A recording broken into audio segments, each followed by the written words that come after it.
And good evening, ladies and gentlemen. Welcome here on this Saturday night as we bring you the 4th annual Lynn Voiles Memorial 250 under the lights of the World Center of Racing, Daytona International Speedway. We're bringing you coverage of the special event here tonight, run in the Bomb Squad Racing League. I'm Seth Cole alongside of Jessica Shelton. Jess, 100 laps for these drivers here tonight, a long one at Daytona, so obviously the main goal for these drivers, at least survive up until at least 10 laps to go or so. Yeah, we got to remember this is open setup, so everyone's going to be more paying attention to the little adjustments they can make on and off pit road, thinking about their pit stop when they're going to have it. What can they do to make it better? A little bit more freer, a little bit more tighter, depending on how they feel in the corner. And we've also got to remember, this is not Talladega. The start-finish line is in the trial here, and it's a little bit more narrow, not as wide as Talladega, so they got to be very careful when they make those moves. Absolutely. These drivers here tonight running this special event, as stated in the title of the race, this is a memorial race to Lynn Voiles, who is the brother to Brian Voiles. Brian Voiles will be momentarily up here at the front of the field as these drivers will be going around this 2.5-mile super speedway for a memorial lap. And kind of cool to see as well that Brian Voiles here tonight is piloting the number 47, a number that his brother made very iconic over here in BSR.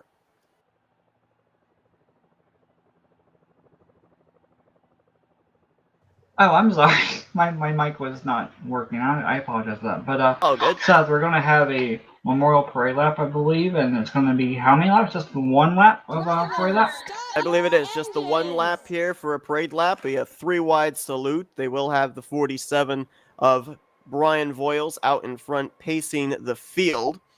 As they do that, it gives us a little bit of a chance to talk about some of the other stuff that will be happening in tonight's race because of the fact that the number 47 has so much of a wane on this memorial race. We do have a couple of prize laps that are going to be coming up during this event on lap 47 and on lap 74. So obviously these drivers we're probably going to see a lot of hard racing during the points of those different laps, almost kind of like as if in NASCAR coming to the end of a stage caution, I would think.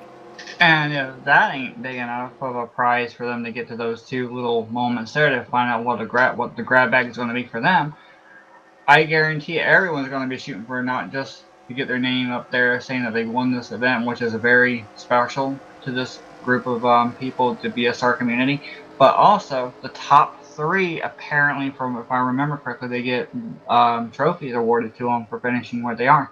Yes, they do, and there's going to be at least 2 or 3 drivers that are going to win some special prizes as well through raffles that will be taking place post-race.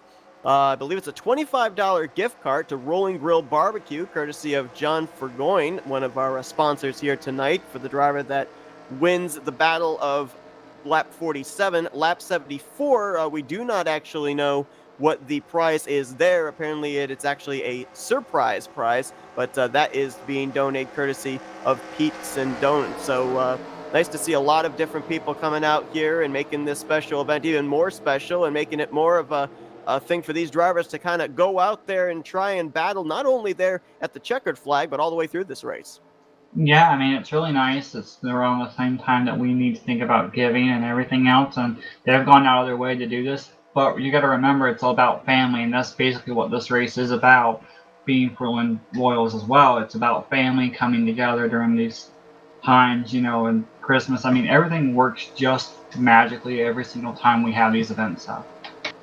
So the number 95 of Diesel is going to be the race leader here, the pole sitter for this evening when we do go green, as now you see everyone filing into that 3-wide salute here at Daytona. And it's kind of ironic that we see them 3 wide here because we're fully expecting to see that when the green flag flies. In Daytona, as opposed to Talladega, Jess, you know this as well as anyone, it's a lot more narrow. It's not one of those tracks that you really have enough room to make 4 wide moves. Yeah, I mentioned that a little earlier on. It's just, You got to really know what move you're going to make before you make it, and you got to hope that no one's going to close that hole up. I mean, we've been, you and myself, we've been part of plenty of plate races in the past, especially currently too, with what you and I do. But the question I'm curious about is, how is this bottom going to be on this track in the corners? Because most of the Daytonas that we go to, it wants to push up. So I'm very curious to see how they're going to be able to manage to hold themselves down there on that bottom, or if they're going to push up to that middle and high line. And, it might cause that door to be opened and someone puts their nose there, there's nowhere to go. Oops, you got screwed out. Or, oops, so now we're going to have a wreck. Who knows? And as, So that's a mystery of these plate races. and as we touched on earlier on as well, with the fact that we're going to see which lines actually move, how aggressive do you want to be in making whichever line you're in push towards the front? Because it is 100 laps, a long ways to go in this one. It's going to be Diesel on the point, Brian Voiles to the outside in second, Magoo and Andrew Lemke in row 2. Row 3 finds Denny Daniels and Billy Elliser. Row 4 will be Stanley and Peterson Doan. And then the completion of the top 10 is going to be BSR Steven and Chevy Chase, as looks like we're going to have another pace lap here, which will give us an opportunity to be able to go down through the rest of the starting lineup. Brian Lavelle and Silver Bullet, they're going to line up in row 6. Jeff Habak and Robbie Nisus in row 7. Row 8, Ryan Johnson and Jimmy Dale. Manny D and Brian Wolf, they're going to be in row 9. Row 10 will be Nelly and Kilojoules. 21st going to be Monty Keller. Lee Dog in 22nd. 23rd will be Big Jim. 24th, Andrew Miller. 25th will be RJ Rusty. 26th will be LeBlanc Jr. And then the completion of the field as 28 drivers will take the green flag tonight will be Aussie Bill and Brain Fade. Well, Seth, I can tell you, I'm just going through some of these trucks right now. They got some really nice schemes out here for the night, don't they? Definitely do. These trucks, we've been watching them during practice, and we've seen a lot of drivers really kind of force the issue in terms of bumping. And you touched on this already, just the fact that this is an open setup race. A lot of times when we have special events on the NR side, it's usually a fixed setup. But at a super speedway where you're able to kind of play with how the truck handles, kind of play with the spoiler height, how much grill tape you're going to put on, depending on how many laps into a run or how many laps to go. I mean, a lot of this is now in the driver's hands rather than just going out there nailing down the throttle and trying to work the draft. Yeah, some of these guys are going to be more comfortable up on that high side, and some of these guys will be more comfortable on the bottom. But if you get someone in a line, and we get closer to this end of this race, and if by some miracle we have a pit stop at the end, or maybe even a caution, I wouldn't be surprised to see some of these guys push the issue of raising that grill tape to get a little bit more speed, a little bit more downforce, a little bit more heat in that engine. But the question is it going to last, or are they going to blow up? And also, it's going to be interesting to see how pit road comes into play, because these drivers, 100 laps tonight, 2x. So we're looking somewhere, I think, in the range of, 20 to 25 laps that they could go on a tank of fuel. Actually, if this is CTS physics and 2x, I'd imagine it's basically like we would see over an RTD. So we'd be about 18 to 21. About 18 to 21, yeah. Well, here we go, getting ready to go racing, as it's going to be Diesel leading us down here, and the green flag is waving in the 4th annual Lynn Voiles Memorial 250. Oh, there's an issue back here already. Jam-packed. Someone got turned directly to the right. I don't know if it was an issue with a gear stuff, because we've seen that happen quite often on these restarts, that someone will miss a gear or break a gear, and it will automatically cause you to lose that momentum, and someone will punch you. That might have been what happened here. Well, remember I said that grill tape and spoiler are two things a lot of drivers will mess with here in an open setup super speedway race. Another thing is the gearing ratio, and so to your point, could have ended up having somebody have a gearing ratio where maybe it was a longer first gear shifting into second, may have blown that second gear. I believe it's a frozen field. And I think that the truck that might have spun around, it was a yellow truck, and it might have been that 029 of Kilojoules. If not him, it was the 710 of Manny D. Oh, LeBlanc just blew up on the backstretch. And the number 084, I was watching him on the backstretch. He just blew up coming around. That's a tough break for him. Man, I mean, just not even 3 laps into this race. They had just started the 3rd lap there. And it looks like that 084 won't even make it around to the completion of the 3rd lap here tonight. That's the thing with these early cautions. You either have drivers that have an early night or are going to have to make their way around the racetrack limping for a number of laps. The truck I saw was Manny D in the 710. That's who I saw get loose and go straight to the right. I want to see what happened here. Take a look and see what happened to that 710 machine. Oh, they checked up, it looks like, and Manny kind of got really loose because of the open setup. Cold tires, really loose at the start, and it just looked like he tried to check up and turn to the right, and it just overcorrected it. Right behind him, that is the 103 of Nelly that got into his back bumper, and oh yeah, they almost fanned out 3 wide. I'm not certain. Maybe you can weigh in. Was that Jeff Habbick that didn't get going there in the 101, perhaps?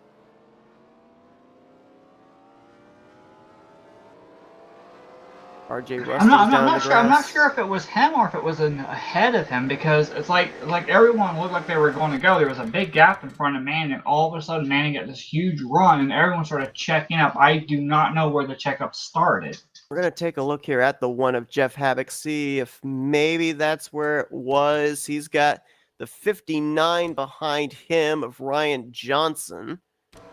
Quite a few takers on pit road, by the way, Seth. The green flag out here was at the start-finish line. Oh, you're right. It actually was further up. Trying to make out whose truck that was.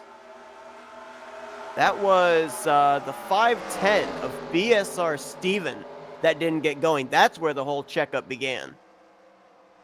I had originally thought that Manny might have missed a shift, or something happened with it, and it just looked like at that moment there was like this big gap, and then they started checking up, and Manny didn't have no choice but to turn to the right to try to get around, and I think it just got really loose with how his setup is, and cold tires right away, Seth, on an open setup.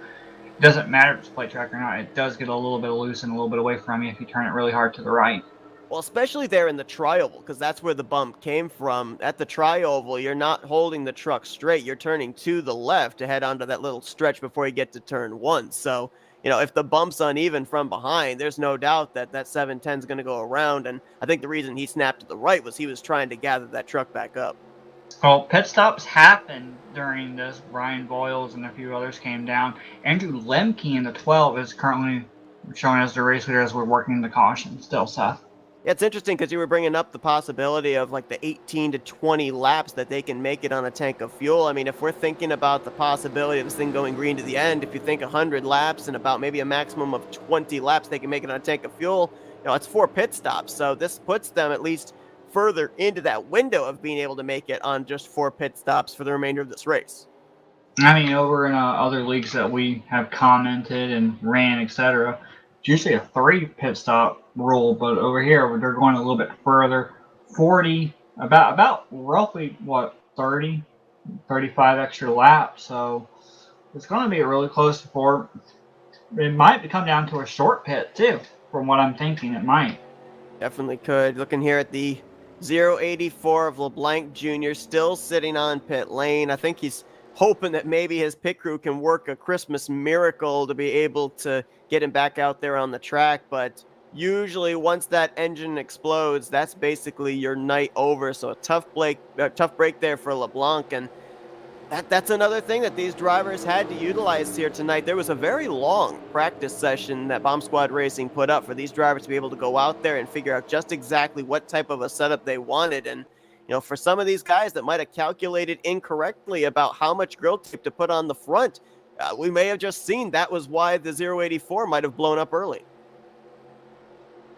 Well, I mean, he still sits on pit road. Manny D has just left pit road, so at least he'll be able to join in and he would the rest of the field. But getting back to what you're saying, the 084, I mean, when you have smoke coming out of your engine, it's really, really rare that they allow you to go back on track. And if they do, I mean, we know for a fact if he's allowed to go back on the track, if they take that truck back out there, it's going to be down on power big time. So, I've almost got a theory here about that 084 because I've done this before.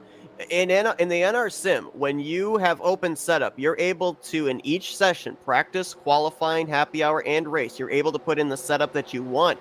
Sometimes drivers will put in the 100% grill tape for qualifying, and then when race comes around, they forget to swap it out for their race setup. I mean, it was just a little after 2 laps, we saw that 084 blow up, so I'm almost wondering if maybe he accidentally left his qualifying setup in.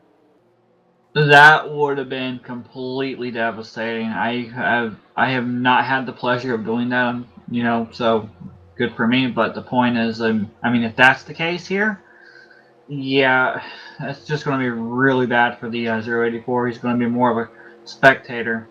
I mean, he's still set on pit road, so he hasn't retired yet. So they might actually have a chance here. I don't know what they're doing with the machine over there, Seth. Caution lights are out. They are indeed. So we're going to go back green on lap 8 of 100. Andrew Lemke, who stayed out, will be leading us back to the green. He's the only Toyota in the field here tonight. Billy Elliser will line up to his outside. Brian Lavelle, Ryan Johnson, and Jeff Habit going to be the top 5 when we go back green. And another question I was going to ask you here just before they took the green flag, but I'll ask it to you now. With it being a special event here tonight, obviously there's prizes on the line, but in terms of like a season race, there's no points, there's no championship at the end of the year on the line. So does that give these drivers a little bit more confidence to maybe make a little bit more aggressive moves than they would in a season race scenario? No, absolutely, but I still think they would treat this race as if it was a point race with respect, be careful calculating. But knowing that they don't have to worry about, oh, well, this guy's running for points, I need to stay out of his way, oh, he's your teammate, I have to block him or any of that.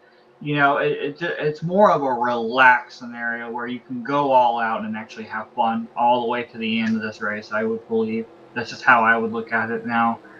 Some of these guys may be wanting to sit there and say, well, this might be really good practice for either the current season that they are in or the upcoming season, and be able to use this to their advantage with the open setup to learn how to do more testing with their setup stuff. So there's that scenario too. Absolutely. It's going to be interesting to see some of these guys that may have sustained some damage from this latest yellow flag, if they're going to be up to speed. It is moderate damage, but even in moderate damage, if you take a hard enough hit in just the right place, your truck may be a little bit off the pace aerodynamically. We'll talk about that later on, see the situation of guys like Manny D in the 710 who did nose it up into the outside wall. But for now, we're getting ready to go back green flag racing here tonight. Daytona, Andrew Lemke gets us back underway on lap 8.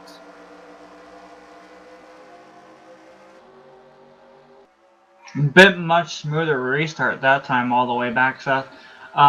I did see Andrew Miller and Robbie Nices come back in the pit road with me. Oh, there's a caution in turn 1. Oh, yeah, that was I think another driver may have missed a shift, and there are trucks flipping and barrel rolling through turns 1 and 2. Oh, someone way up in the air. I think that might have actually been the 028 of Monty Keller. I saw the 101 upside down, the 27 of Brian Voiles, the 029 of Kilojoules. There's another truck down there. Is it the 88, I think, of Big Jim? Yeah, Big Jim was involved. It's hard to tell if maybe the one of Peterson Doan, if he was involved. He's back behind this, so I can only assume maybe he was. Is that Matt Stern, Silver Bullet? Yeah, I think he may have gotten a piece of this too. Andrew Lemke will lead him back to the caution flag. Brian Lavelle will be in second. Ryan Johnson third. Billy Elliser in the 87 fourth. Diesel in the 95. Followed by BSR Magoo back in sixth.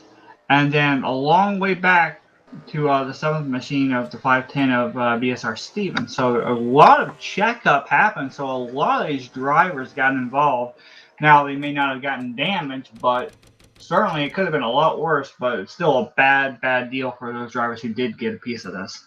The 011 of Lee Dog sitting on pit road, and we have now 2 drivers officially out of the race.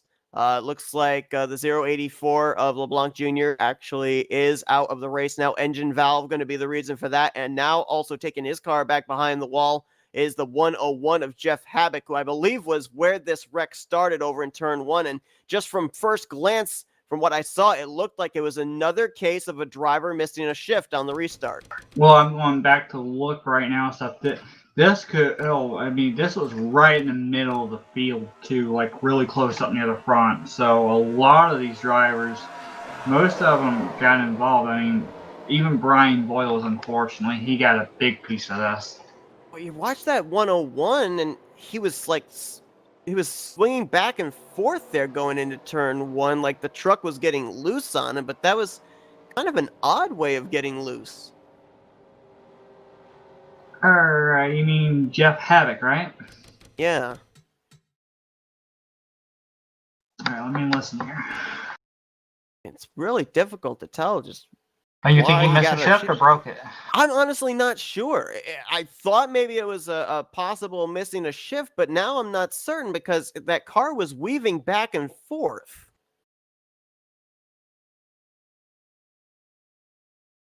Well, in my opinion, it didn't sound like he missed a shift or lost any gear whatsoever. So it just looked like he got, He loose getting might into have the had corner. that spoiler, that spoiler in the back end stuff may have been jacked so high up or so far down that it made it completely undrivable at the very beginning of that when we came down pit road. Remember, when they came down pit road, he might have made some adjustments to make it a little bit better in the corner, and he may have done a little bit too much. Quite possibly. Oh, there you see. Oh, man, the 028 of Monte Keller almost got through. Then he gets hit from behind by Kilojoules. That spins him into the flipping 101 of Havoc, and Keller goes up into the air. So we'll have to see about the damage on his truck, but I'd say we're not too far off if we say we're maybe 10 to 12 trucks caught up in this one because as you pointed out, Jess, this started right up there at the front of the field, especially also going into a corner. That makes it really difficult for drivers to avoid. That is a fact, but I'm also looking at a lot of these drivers that they got hit or sideways after the like they just barely touched or whatever, and or I mean like however you want to look at it, they barely got any of it at all. So most of these drivers may be okay, at least somewhat up to speed as long as they stay in the draft stuff. But there's going to be quite a few of these guys who are going to be off pace now. Yeah, Matt Stern, Peterson Doan, Kilojoules, Big Jim. I think those guys might be all right. I'm trying They to see got who was the one that went up in the air. that was a 028 of Monte Keller.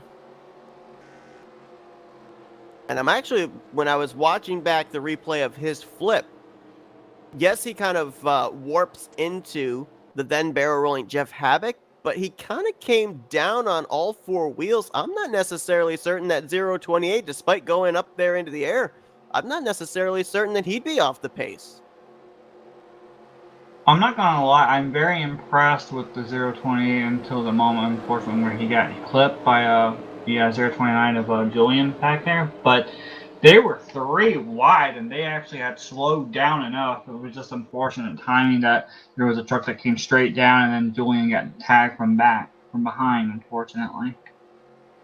That's the second caution that we have had here tonight, and it's happened right near the beginning of a restart. The first one was just after the start-finish line. This one was over in turn one. And again, a lot of this, I think, goes back to the fact that this is an open setup league. Drivers going to do everything they can to try and adjust their truck to have the best straightaway speed possible. They'll be adjusting the ride height, trying to have it as low as possible without having the side skirt scrape on the racing surface. They'll be bringing the spoiler down to try and get the best type of draft. They'll be putting the grill tape up as possible to get the good suck up when running in the draft of somebody. So I think a lot of those different factors are playing into why we've had these 2 early cautions here so far. Absolutely. I mean, you want the most speed. At the same time, you want to be really loose so you can actually have better handling, but you don't want to be overly loose because from what I can think of, in my opinion, Havoc got really loose. I think, like I said, I think he overdid it just a little bit with his pit stop. He probably raised it up, maybe lowered it too much at that time. And I have no idea where his track bar and his wedge are. So he was really loose, in my opinion, on that moment, Seth. I mean, they hopefully have figured out, okay, well, let's get into a rhythm and then see where this goes. Because right now, this right here is playing in the favor of Andrew Lemke up near the front, not just for him. I mean, actually, Lemke's back here now after having a pit stop, but people like Lemke, he stayed out. and he's got a little bit more fuel. He's able to clutch it a little bit longer at this point. So he's going to be in a better position based on if another caution comes out or if this goes into a long green flag run, getting at that, I believe you said 47? What, 47, I believe? Yes. I mean, if they're trying to race that lap 47 mark, this is going to help these guys out a lot more because we're going to be going back to green starting lap 13. If you do the math, about 20 laps there, that's going to be right there at 33. Now, the question, are they trying to race to get to 47, or are they going to be more focused on trying to race and whoever's up front, is lucky enough to be up front at the time? I have no idea. Yeah, see, that's the big question. Do you race for lap 47 or do you big picture race for the completion of lap 100? Obviously, some drivers out here want to be able to get those prizes at the completion of 47 and 74, but others want to get that trophy, at least finish in the podium positions here tonight. Different drivers with different agendas on maybe different prizes that they're looking to get. We are going to finally go back green. Brian Lavelle and Ryan Johnson are going to lead us back to the green flag, followed by Billy Elliser. I believe those three drivers have yet to make a pit stop here tonight so far. Diesel, who started on the pole, lines up fourth. Magoo and Steven in row 3. Then Jimmy Dale, Denny Daniels, Rain Fade, and Brian Wolf. That's going to be the top 10 when we go back green. And hopefully, after seeing these two early cautions, to your point, we will hopefully see these drivers settle it down just a little bit, get themselves into a rhythm, and see some good green flag racing. Absolutely, and Andrew Lemke, like we said, he's restarting back here in the 16th position, 16th or 18th position back here, so he's got a little bit of a way to make to get back up to that front now. Green flag back in the air here. Brian Lavelle to get us back underway. Let's see if these drivers can make it at least for the first half of this lap around. Maybe then it'll show that we're going to be going green flag racing. Whoa! 59 of Ryan Johnson got a little loose there, almost down to the door of the 43.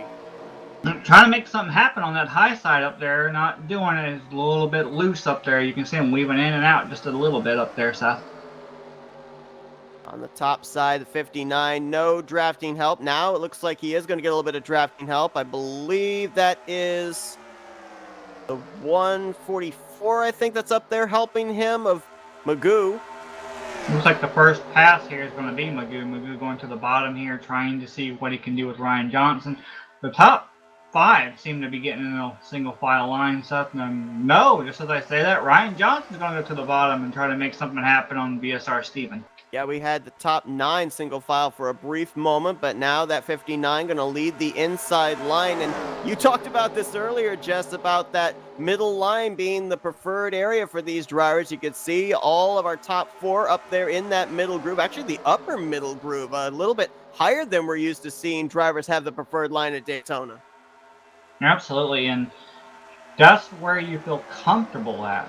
But, as we see this run happen, a lot of these drivers are going to this bottom here, trying to make something work, and the high side is just becoming more overpowering.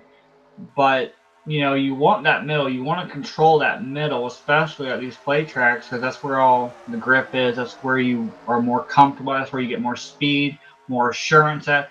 And I'm not sure if you can tell, but sometimes on these straightaways, you'll see the bottom come up a little bit. You'll see people on the top side kind of come down a little bit. They're trying to pinch each other to get that middle to see who's going to get it. But at the same time, they got to remember, this is Daytona.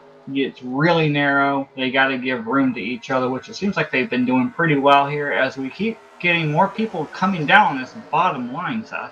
Yeah, Johnson had been down the inside line, then went back up to the top. He now sees Magoo, Denny Daniels, Brain Fade. They're starting to get a line moving there on that inside. He's going to move down there and try and help them with that forward momentum. It's working for the moment. He just got around 4th position there of BSR Steven, and now he's going to get alongside of Diesel in the 95. I do want to make a little note while I was going through the field. Julian on the 029, he has come back into pit road. Monty Keller has come in as well. Right now, Big Jim, Manny D, and Robbie Nices are a little bit away from the pack currently, a few seconds back. And then we got a little bit of, I don't want to say they're out of it completely, but Andrew Miller's barely hanging on here. So some of these drivers are still up the pace, not too bad. They're going almost 3 wide back here, but it looks like they're still up side by side here. at the front. It's still side by side for fourth, and we do have another driver that is actually DNF'd from the race as well. BSR Aussie Bill will finish out tonight's special event in the 26th position, and there you see back there on the top of your screen the stragglers that just alluded to. Looks like right now we've got, I believe, 20 of our drivers up currently in this lead pack, and that inside line continues to make forward progress. When we looked a couple laps ago, Ryan Johnson was alongside fourth. He's now about to be alongside second place, Billy Elliser, heading into 3. Yeah, what I'm noticing though, Seth, if you look at how these drivers are holding that bottom, they're not able to get right there on that yellow line, but they are a little bit above it, which shows and tells me that they're pushing up just a very, very small amount. So as this race develops, I mean, we get to like a either lap 47, 74, or if we get to like the end of this, if they pinch one little push, just one little tight spot on that bottom where they push up, that's all it's going to take to cause an incident. Yeah, you talk about not being right down there on the yellow line, and we've already alluded to RTG, the tally challenge that we broadcast here on Flatout Racing Network, and I remember that there was one race in that Talladega series where the preferred line, this, is that middle line. But at Talladega, it was wide enough that both the inside and outside line were kind of sharing that middle line. Is it possible that maybe guys here like Johnson, Magoo on that inside line, they're trying to go up just enough so that way their right sides get up into that middle groove, allowing them to get a little bit better corner speed? That is a really, really good point that you made. And yeah, it would be, because if you look at it being Daytona, we know where most of the time the steering ratios are between 18-1 up to 20-1 and up to 30, 32-1, based on who's running the league, obviously. But it's just like, if you I got told off by Bob Seminara and Grant Wesley, if you are holding that bottom right there on that line, it does scrub speed coming off that corner just a little bit. And at this type of track, Daytona or Talladega, you can't afford to lose a little bit of speed.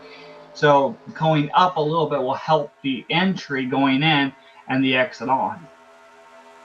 Well, Ryan Johnson has led that inside line to the front. He looks like he might now be clear for the top position over Brian Lavelle, but he's going to stay there on the bottom, trying to bring Magoo, Denny Daniels along with him. Way down. Yeah. Not sure if he got a little loose there off of 2, but you're right, that car darted right down to the inside line, to that yellow line in the back straightaway. He obviously wasn't blocking anybody. That just looked like a handling issue. Look at a lot of movement with these trucks out there, moving and bouncing around just a little bit every single lap. I mean, a lot of these guys are going from the high side to the bottom, and then I'm guessing it just seems like they don't get comfortable enough where the line is, and they might actually shoot back up. And I mean, right now, like for example, I'm looking at the number 2 machine back here. He's going underneath the number 1, but it's like they're like wanting that middle. So they're going back and forth. Oh, I'm going to the high side, I'm going to the bottom, but at the same time, they're still crossing in that middle lanes where they really want to be at. And you can just sit there and see it. As we see, like, this whole inside, it wants to move, but I'm just waiting for that moment, because sooner or later it's going to happen where they're not going to have enough room for both lanes. That's going to be at the end of this run, And we see Ryan Johnson pulling off to come down pit road. Yeah, he's coming down all by himself as well. And we know at a super speedway, you do not want to come down pit road unless you've got others that are going to come down with you, because that is so going to hurt his outlaps when he finishes up whatever this pit stop is. Don't remind me. I had that bad feeling earlier today, thanks to you.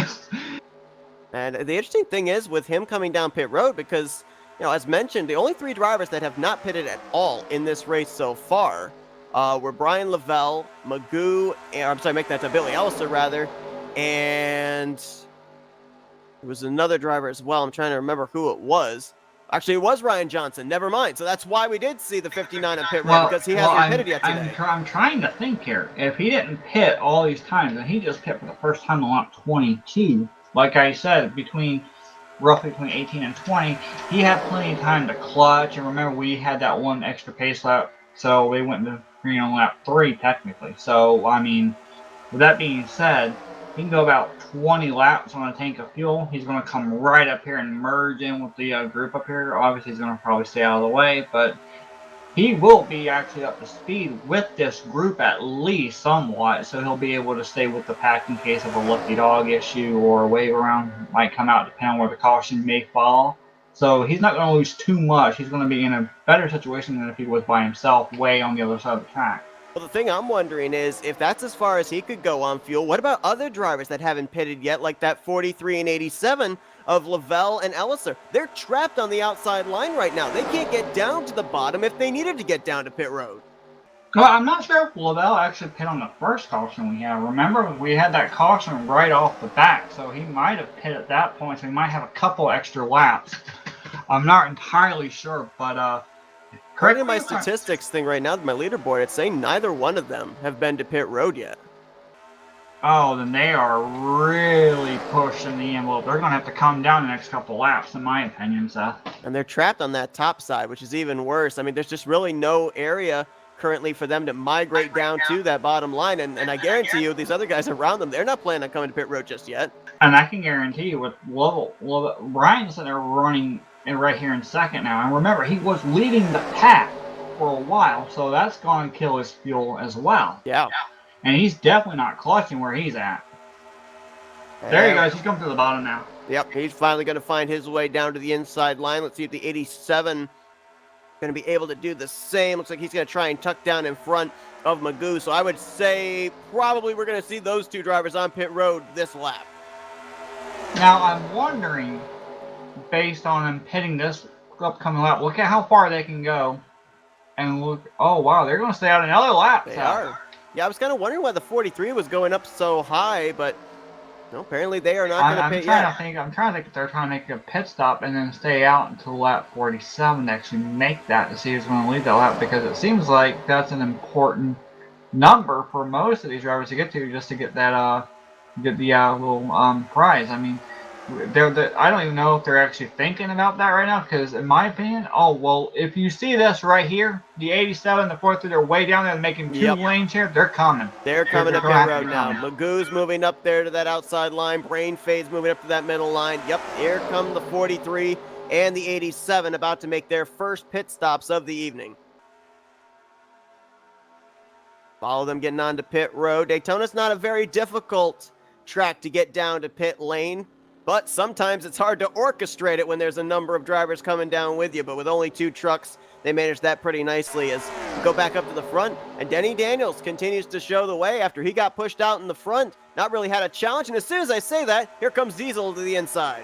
And I want to point out something real quick. You know, like I was saying, like there's that option of who can make the lap 47. Now the question is, are they actually looking at 47, or are they actually trying to race it and they're not even really paying attention? Because, I mean... Oh, I think Daniels is pitting. Denny Daniels down that inside, and the field's going up to that middle and outside groove again. So I think the 37's coming to pit road this time. I mean, it is a number that they're trying to hit, is the 47 mark. But right now, it seems like they're more interested in racing and not even worrying about that number. But while I want to turn your attention, look who's on that outside second truck right there. Yeah, Matt Stern, silver bullet over here in the BSR League, and right now, whoa! The commentator's curse might have struck him there. That car got awfully loose, and we almost had a wreck up there at the front. Yeah, I was watching Nelly. Nelly gave a really big shot to Brian Voiles there because of the checkup trying to get around Matt Stern. But Matt had come all the way back up to the field. I mean, he must not have had that bad damage like, you know, we saw most of these drivers have. I don't see anyone else darting out right now to pit. It looks like these guys are going to stay out another time. And Brian Love was about to be caught right now and go a lap down, Seth.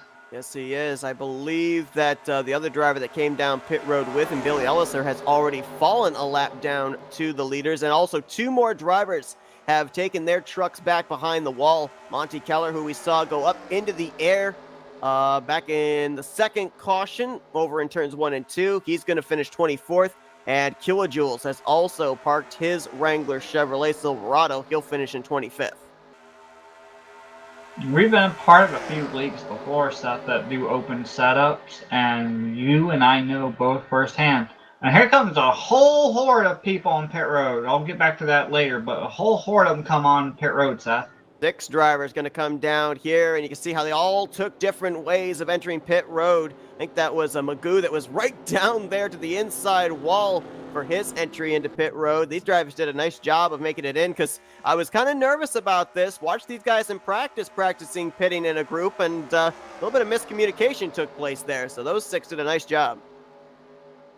No, for a brief moment I thought you were going to say practice to race practice, practice, race practice, and when they practice race practice. Yes, I will pretend I knew what you said. You talk about Andrew Miller. Remember he said he was running at the back of this pack? Well, he's now up here in the 2nd spot, pushing Chevy Chase in the 096. Jimmy Dale on the 33 is on the way down pit road, Seth. And yeah, going back to Andrew Miller, Miller was running at the very back of this field in 20th for multiple laps, and now everyone's pitting. He's working his way up carefully. And I believe he was involved in a couple of the issues earlier on. He got a little bit of it, remember? Yeah. Now, I know as commentators we're not supposed to pick favorites or anything like that, but how cool would it be to see Brian Voiles win tonight's event, running that number 47 CSX Ford F-Series that his brother, Lynn Voiles, the person that this race is in memorial to tonight, how cool would it be to see him take that truck to victory lane? There wouldn't be any words if we interviewed him. He would probably be just so emotional of actually getting the job done. More drivers on pit road. I mean, I couldn't imagine interviewing someone at that moment, Seth, of knowing what you're racing for, who this is actually supposed to be for, the group, the community, the family, all coming together and winning it for that one individual, and you are the brother of that person, or Mike. It's like it would just be so emotional, I would imagine, and I don't even know if we could actually get an interview out of Brian for that, because he'd probably be so crying and tearing up with a whole bunch of emotions of happiness and thoughts regarding his brother. Yeah, and rightfully so, as right now he is in the 2nd position, and Chevy here comes Chase the race coming leader. down. Yeah, here come the top 3. I think these are the last drivers that need to complete this round of green flag pit stops. Wow, Voiles came in awfully hot there. We'll have to keep an eye on that 47, make sure he doesn't get pegged for speeding. This is interesting because now, with all these drivers pitting, Jess, we know they're going to be good on fuel to at least make it to that target lap of 47. Oh, absolutely. But what I'm looking at are these other drivers that decide to pit early because of their strategy and everything. I have no idea what their thought process is going to be moving forward. I mean, you think they're banking for another caution to possibly come out to save them? I would have to assume so, because, yeah, we know that with the green flag pit stops, the field just gets all spread out. And with what we're seeing our eventual top 7 do right now, all lined up nose to tail single file, they are turning some really good laps. However, they may become a pack of 13, because there's another group of 7 back behind them that might have just barely latched on to the tail end.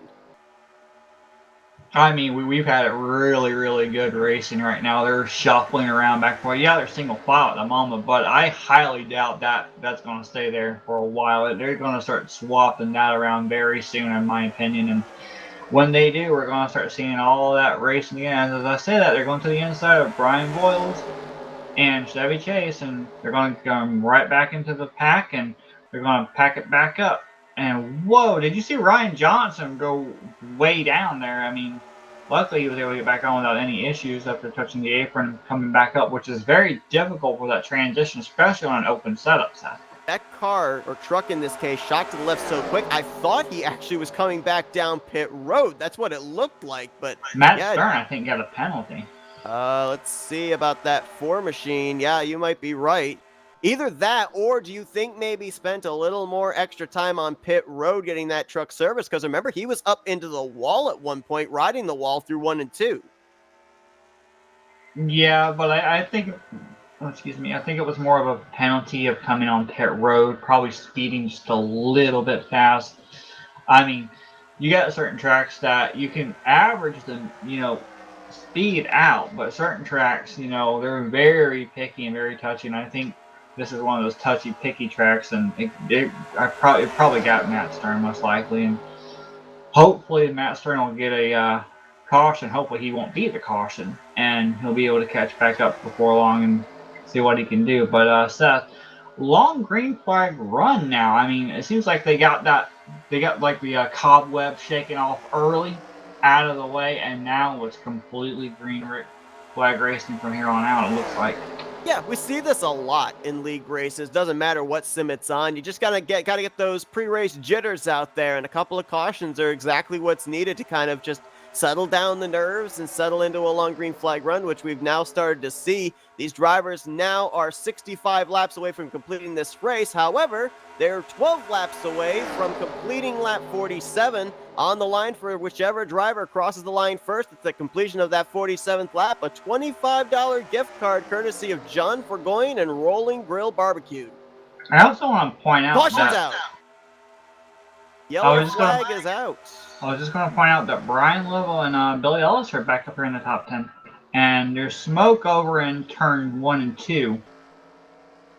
Something happened over there. The couple of trucks that are down the apron, the 103 of Nelly, the 12 of Andrew Lemke back here. I'm assuming it was back in this area, maybe, of the field that this caution might have come out in? I saw smoke in 1 and 2. That's all I saw because I was cycling through. It was indeed Lemke and Nelly. Tail end of that lead pack as well. We're, I think, making their way around the lap machine of the 88, and you just see. So you got 3 wide, and it comes back to what I was saying. You see the two pushed up, and what did I say earlier about that bottom? That bottom being at Daytona, or even how they get a pin on how they got their levels of grip. But most of the time, we see it every single time at Daytona in 1 and 2, it will push you up. You cannot hold that yellow line. It's so hard to hold it. And that's all, in my opinion, that's what happened with the 2. The 2 was following a draft, and the 2 looked like it pushed up just so much to just barely get in touch with the 12 of Lemke. And Lemke looked like he actually had the truck fairly well saved, but then it overcorrected again, back off the nose of Nelly, and both trucks back up into that outside wall. So both could have gotten away relatively unscathed with minimal damage, but I'd be a little bit concerned now the fact that both of them nosed it up into the outside wall again. Now we've commented on that before in other series, like the realistic damage series too. You can get a hit on a couple of the sides of your truck, but if you get hit on that front end, even with moderate damage, it's going to affect you. Now, this is interesting because we're going to be going back green with less than 10 to go towards that target lap of 47. Got a number of our leaders that are coming down pit road, but I saw a couple of drivers look like they want to get that track position. I think that's the 10 of Stanley that's actually staying out. A lot of these drivers are going to come in, and I highly doubt they're going to take tires. They're going to probably take half a can to a full can of fuel and get on out. Diesel's going to come out with the lead. Brian Voiles second. It was close back there between Chevy Chase and Denny Daniels. Chase got the spot. Daniels will come out in fourth, but we did have a driver that indeed did stay out. A couple of drivers actually stayed out. The 10 of Stanley and the 54 of Robbie Nices. First time we've mentioned him here tonight. We'll see if they're going to decide to I do want to point out the pit under this caution. I want to point out that it says that Brian Wolf has retired due to a header issue. So there's another vehicle out of the race. Wow. 1 lap down for the 88 of Big Jim here, the Tide Machine. So I don't know what the policy is about wave rounds, lucky dogs, etc. here, and what they're planning to do tonight. But we saw a whole buttload of these guys way in the back based on a lot of issues earlier on and having to do different pit strategies and everything else. And a lot of these guys were losing the main pack. Guess what? They're all back together once again. So this ought to be really interesting moving forward now, Seth. Yeah, definitely the caution. A lot of those drivers there wanted to see puts them back in the running there for that $25 gift card to Rolling Grill Barbecue, as it looks like it will be the 10 of Stanley coming down pit road. 88 follows behind him, and even if Big Jim was in line for the free pass, he did get involved in the wreck, so I'm not sure if that would render his ability to get the lucky dog null and void or not. I'm looking at the chat here, Seth. It says that from the 144 machine, the 88 is the lucky dog. Okay. And yeah, it looks like lap 39 currently right. Lap 40, I mean, Seth. I mean, I don't know. I'm thinking long term here. What are you thinking? You think Yeah, we're going to right. have another wreck right off? I mean, I don't think so. I think with what we saw there, that long green flag run was very encouraging.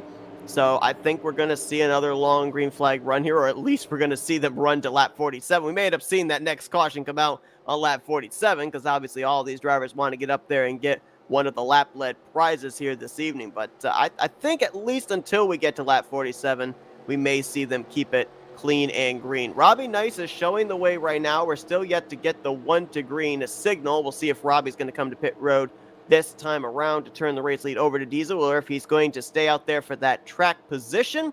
We're going to step aside for a quick commercial break, and then we'll be back here to the action. You're watching the 4th annual Lynn Voiles Memorial 250 here on the Flatout Racing Network. We're going to go FRN side by side.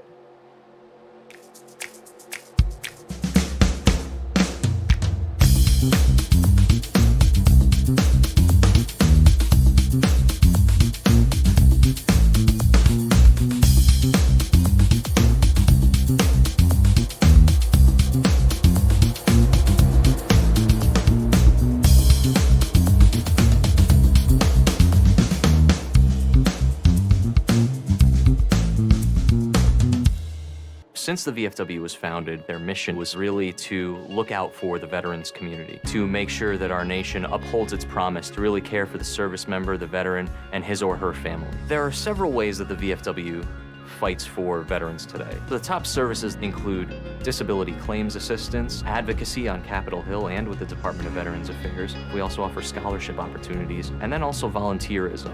For me personally, when I came back from Iraq, my life experience was drastically different from those around me, and the veterans of foreign wars really spoke to me. The reason I would encourage veterans who have served overseas today to join the VFW is because this is your organization. The VFW is for veterans. Every generation, a new generation of leaders steps up in the veterans of foreign wars and fights for the veterans community. The Veterans of Foreign Wars. No one does more for veterans. For more information on the VFW, go to ahctv.com/sacrifice.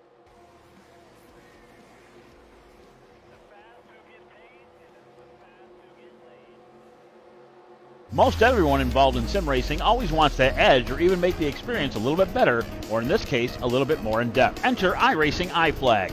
iFlag is a simulation signal box with software designed by Peter Vostro. When you are behind the wheel in iRacing, your eyes are looking down the track or maybe even in the rear or side view mirrors. You may not notice or even hear when the caution comes out, when your car is damaged, or if you get black flagged, or even notice the car beside you. Yes, iFlag will point out the sides and tell you where that car is. It just makes iRacing more real and can help you become a better driver. We also offer iRacing iFlag Digital Pit Box.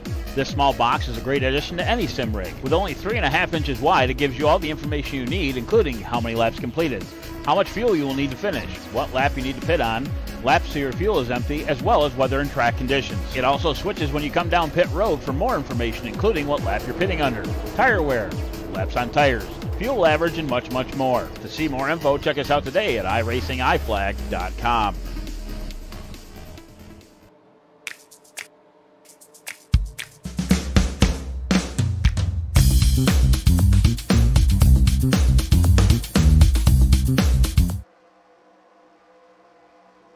Pace car makes the left-hand turn onto pit road. We're getting ready to go back racing here in the 4th annual Lynn Voiles Memorial 250 at Daytona International Speedway.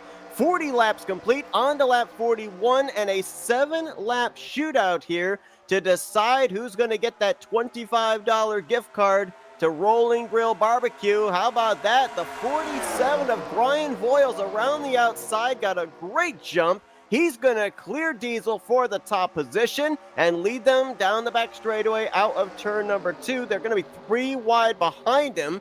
That was, I believe, yes, it was. It was Ryan Johnson in the 59 that was peeking out of line there. They settle it back to double wide, as now the battle's going to be for second. Denny Daniels on the top. On the inside is going to be that 95 of Diesel. Now they're all really racing hard. Just not, I don't know whether they're realizing that marker's coming up or not, Seth, but they're really getting real racy right now. I mean, side by side all the way back. Top two are the only two that look like they're clear besides the back of the pack here. You got Big Jim and Robbie Nisus and Nelly all here at the very edge, the very end of this pack. It looks like Stanley's kind of warping a little bit back here. Nothing too bad, but he's up on this high side.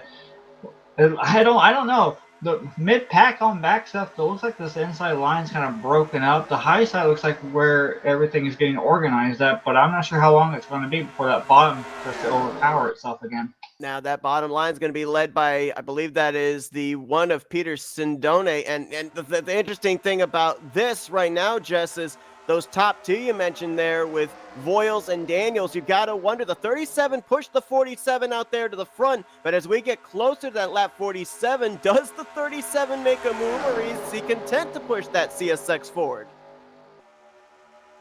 I am watching this. It looks like there was going to be a three-wide battle back here for a moment, Seth.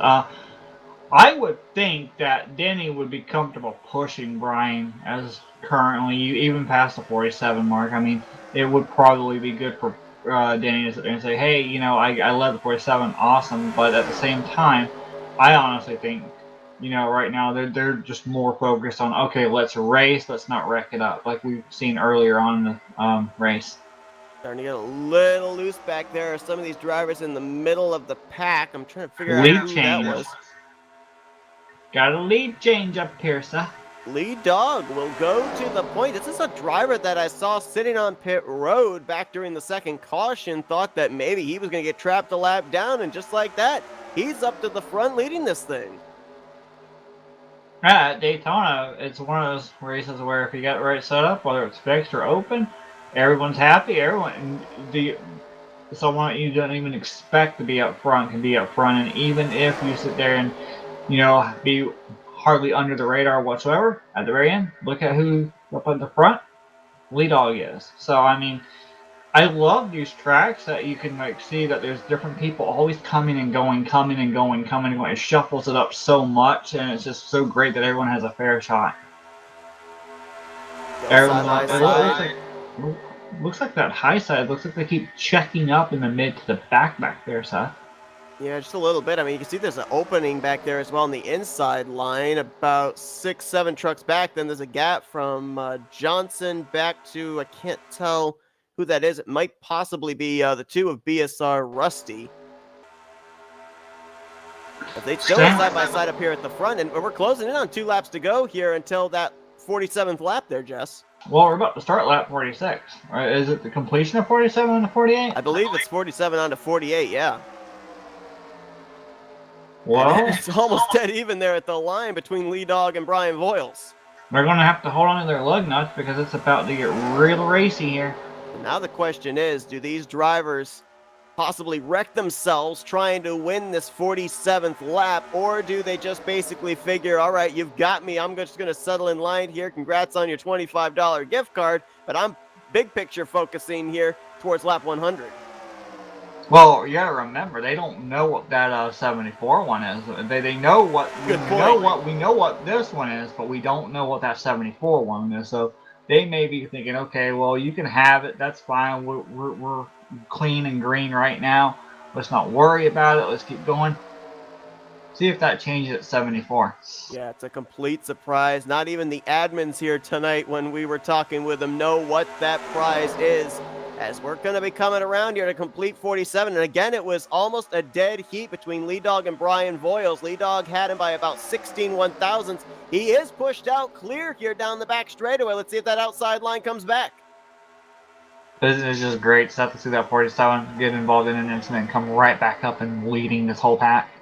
It's very difficult to be able to be objective when you know what lies behind, what story lies behind that CSX Ford. It's off of 4. Oh, here comes Voiles trying to battle back on the top side. It's going to be close, but it looks like Lead Dog by about half a truck length. He is going to win the first prize of the evening there, the $25 gift card to Rolling Grill Barbecue, completing the 47th lap. So congratulations to him. And now we set our sights on the completion of lap 74.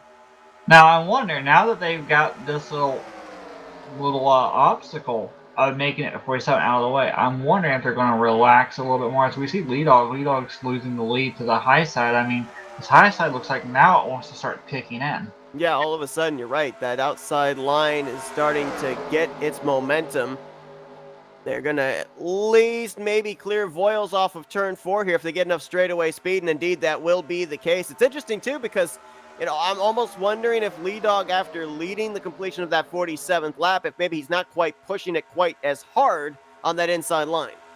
Yeah, I mean, he got that mark. Now he can relax and just chill. He's happy he's, at least got something one way or another. And, it looks to me like they're going to try to relax, get their rhythm going, and then we'll see how racy they get coming to that 74 mark again, like I said earlier. Folks, if you're just joining us, you've tuned in to Bomb Squad Racing League's 4th annual Lynn Voiles Memorial 250 Under the Lights at Daytona. We've worked 3 cautions so far as we're nearing the halfway point of this race. Currently, 22 of our original 28 drivers are still running, all of them on the lead lap, and for the most part, with maybe a couple of stragglers just trying to remain in the draft, all of them are currently up in this lead pack. Yeah, unfortunately, we've had a little bit of issues earlier on with a few retirees, but since then, I mean, they've got into a long green flag rhythm here, and I mean, the racing's really good. It's really competitive, side by side. The high side moves, they get the run, then all of a sudden this bottom gets the run. I mean, what more could you want? You have to pick and choose your track position. It looks like that's what's going to happen now, Seth. Instead of actually saying, okay, well, we can draft and get up there, no problem, we can make a third lane, etc. It looks like it's more about track position. Hey, I'm going to start second, I'm going to stay second, I'm not going to go up there because I'm going to go to the back if I do, etc. I just want to stay where I am up near the front. Yeah, you're asking what more could I want? Yeah, 3 wide, but I don't think we're going to see that until maybe towards the closing stages of this race.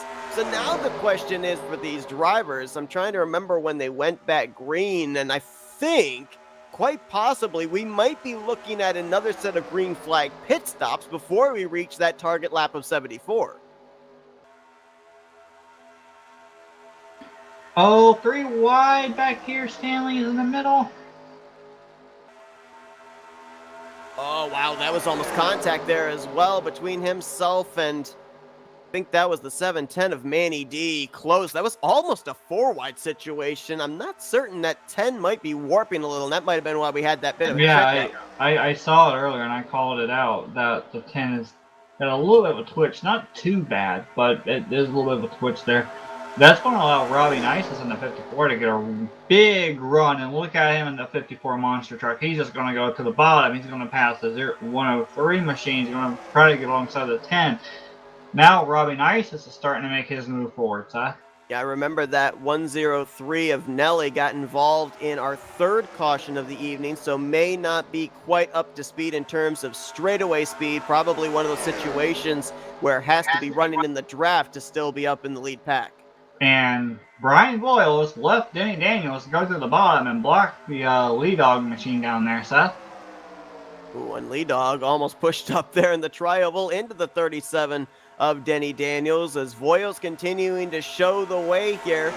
Again, as mentioned, this is the Lynn Voiles 250, and this is the truck. This is the livery. This is the scheme that Lynn Voiles drove in his BSR career. His brother Brian Voiles piloting it here tonight, trying to see if he can put that 47 in victory lane in a tribute race to his brother. But that outside line now, Denny Daniels is leading it, and he's gotten alongside of Voiles for the lead. And you notice that with them running that high line, look at where they're running. They're running in that groove area, Seth, and that's technically the middle lane almost. That's what we keep talking about, is controlling that middle. And someone got really low there. It might have been Ryan Johnson again. It was. That 59, it's hard to tell what kind of adjustment might have been made to that truck that it's that loose even on the straight sections of this super speedway. But yeah, he has darted down there to that yellow line quite a number of times in this race. Obviously, that truck is obviously fast. He's been out in front here for a bit in this race, but obviously the handling not quite to his liking. Either that or it just takes him by surprise. And I'm noticing up here at the front, Seth, if you watch coming off of 4, I don't know about 1 and 2 this time by, but I was looking at how the lines that they're taking, it looks like they're pushing up a little bit more as this race is wearing on. It looks like they're just a little bit higher up, like either they're trying to get that middle lane for themselves, or it doesn't want to stick at that bottom, because you see how they're all up higher now? And nobody really down on that white line. Oh, they went 3 wide, and it's going to wreck the Denny Daniels machine. Also, Brian Lavelle involved, and the track is completely blocked off of 2. 86 is involved. And, oh no, it looks like a few of the other front runners, like Brian Lavelle, he got involved in this. Matt Stern might have come to a stop, I'm not sure. Our lucky dog driver from the last caution, Big Jim, was collected. Another wreck just right up there at the front of the field. That was a 3-wide situation from second that went wrong off of turn 2. The narrow track of Daytona strikes again. That's one of the big issues about this track. We mentioned it earlier on before the race began. We talked about how this is a narrow track. It's so difficult to put it 3 wide. And when you make that move, you got to think 2, maybe 3 moments ahead of making that move to know if it's going to work or not. You got to run through it a couple of times. Okay, it will work. And when you get there to make it work, you got to make sure it stays there when you get there. Otherwise, that hole will close right up and it will kill all momentum. It's really difficult when we've seen these drivers push up into the corners. They keep pushing up. And, we see Ryan Johnson. Ryan Johnson comes off and he goes straight down. It's almost like there's a steering assistance pull from him, but I'm not going to call it like that because it may not be that issue. But the point is, they're pushing up more, and you got those people on the high side. They're trying to stay off the wall and turn, and then you go 3 wide, trying to stay off, pushing up at the same time. There's just no room for error, and it can strike. Yeah, we saw those drivers pushing up off the bottom, and I'm almost wondering if that's kind of led to possible bumper grab between Lee Dog's front and the back bumper of Brian Voiles. There you see Robbie Nice's Andrew Miller, as well as Big Jim getting a piece of this incident as well. And now the big question is, how much damage was sustained, especially by drivers like Brian Lavelle and Denny Daniels, who were running up there at the front and were where this wreck initially started. Robbie Nice is going to stay out along with the machine of Stanley. You go around another lap, Seth. And so right now, Robbie Nice inherits the lead. Everybody else going to come down pit lane here as looks like another driver out of the race, the 37 of Denny Daniels, who spent the last 25 laps or so not only up inside the top 5, but really up inside of the top 3. He's the reason that Brian Voiles was up there at the front and actually went up there and led a couple of laps for himself as well.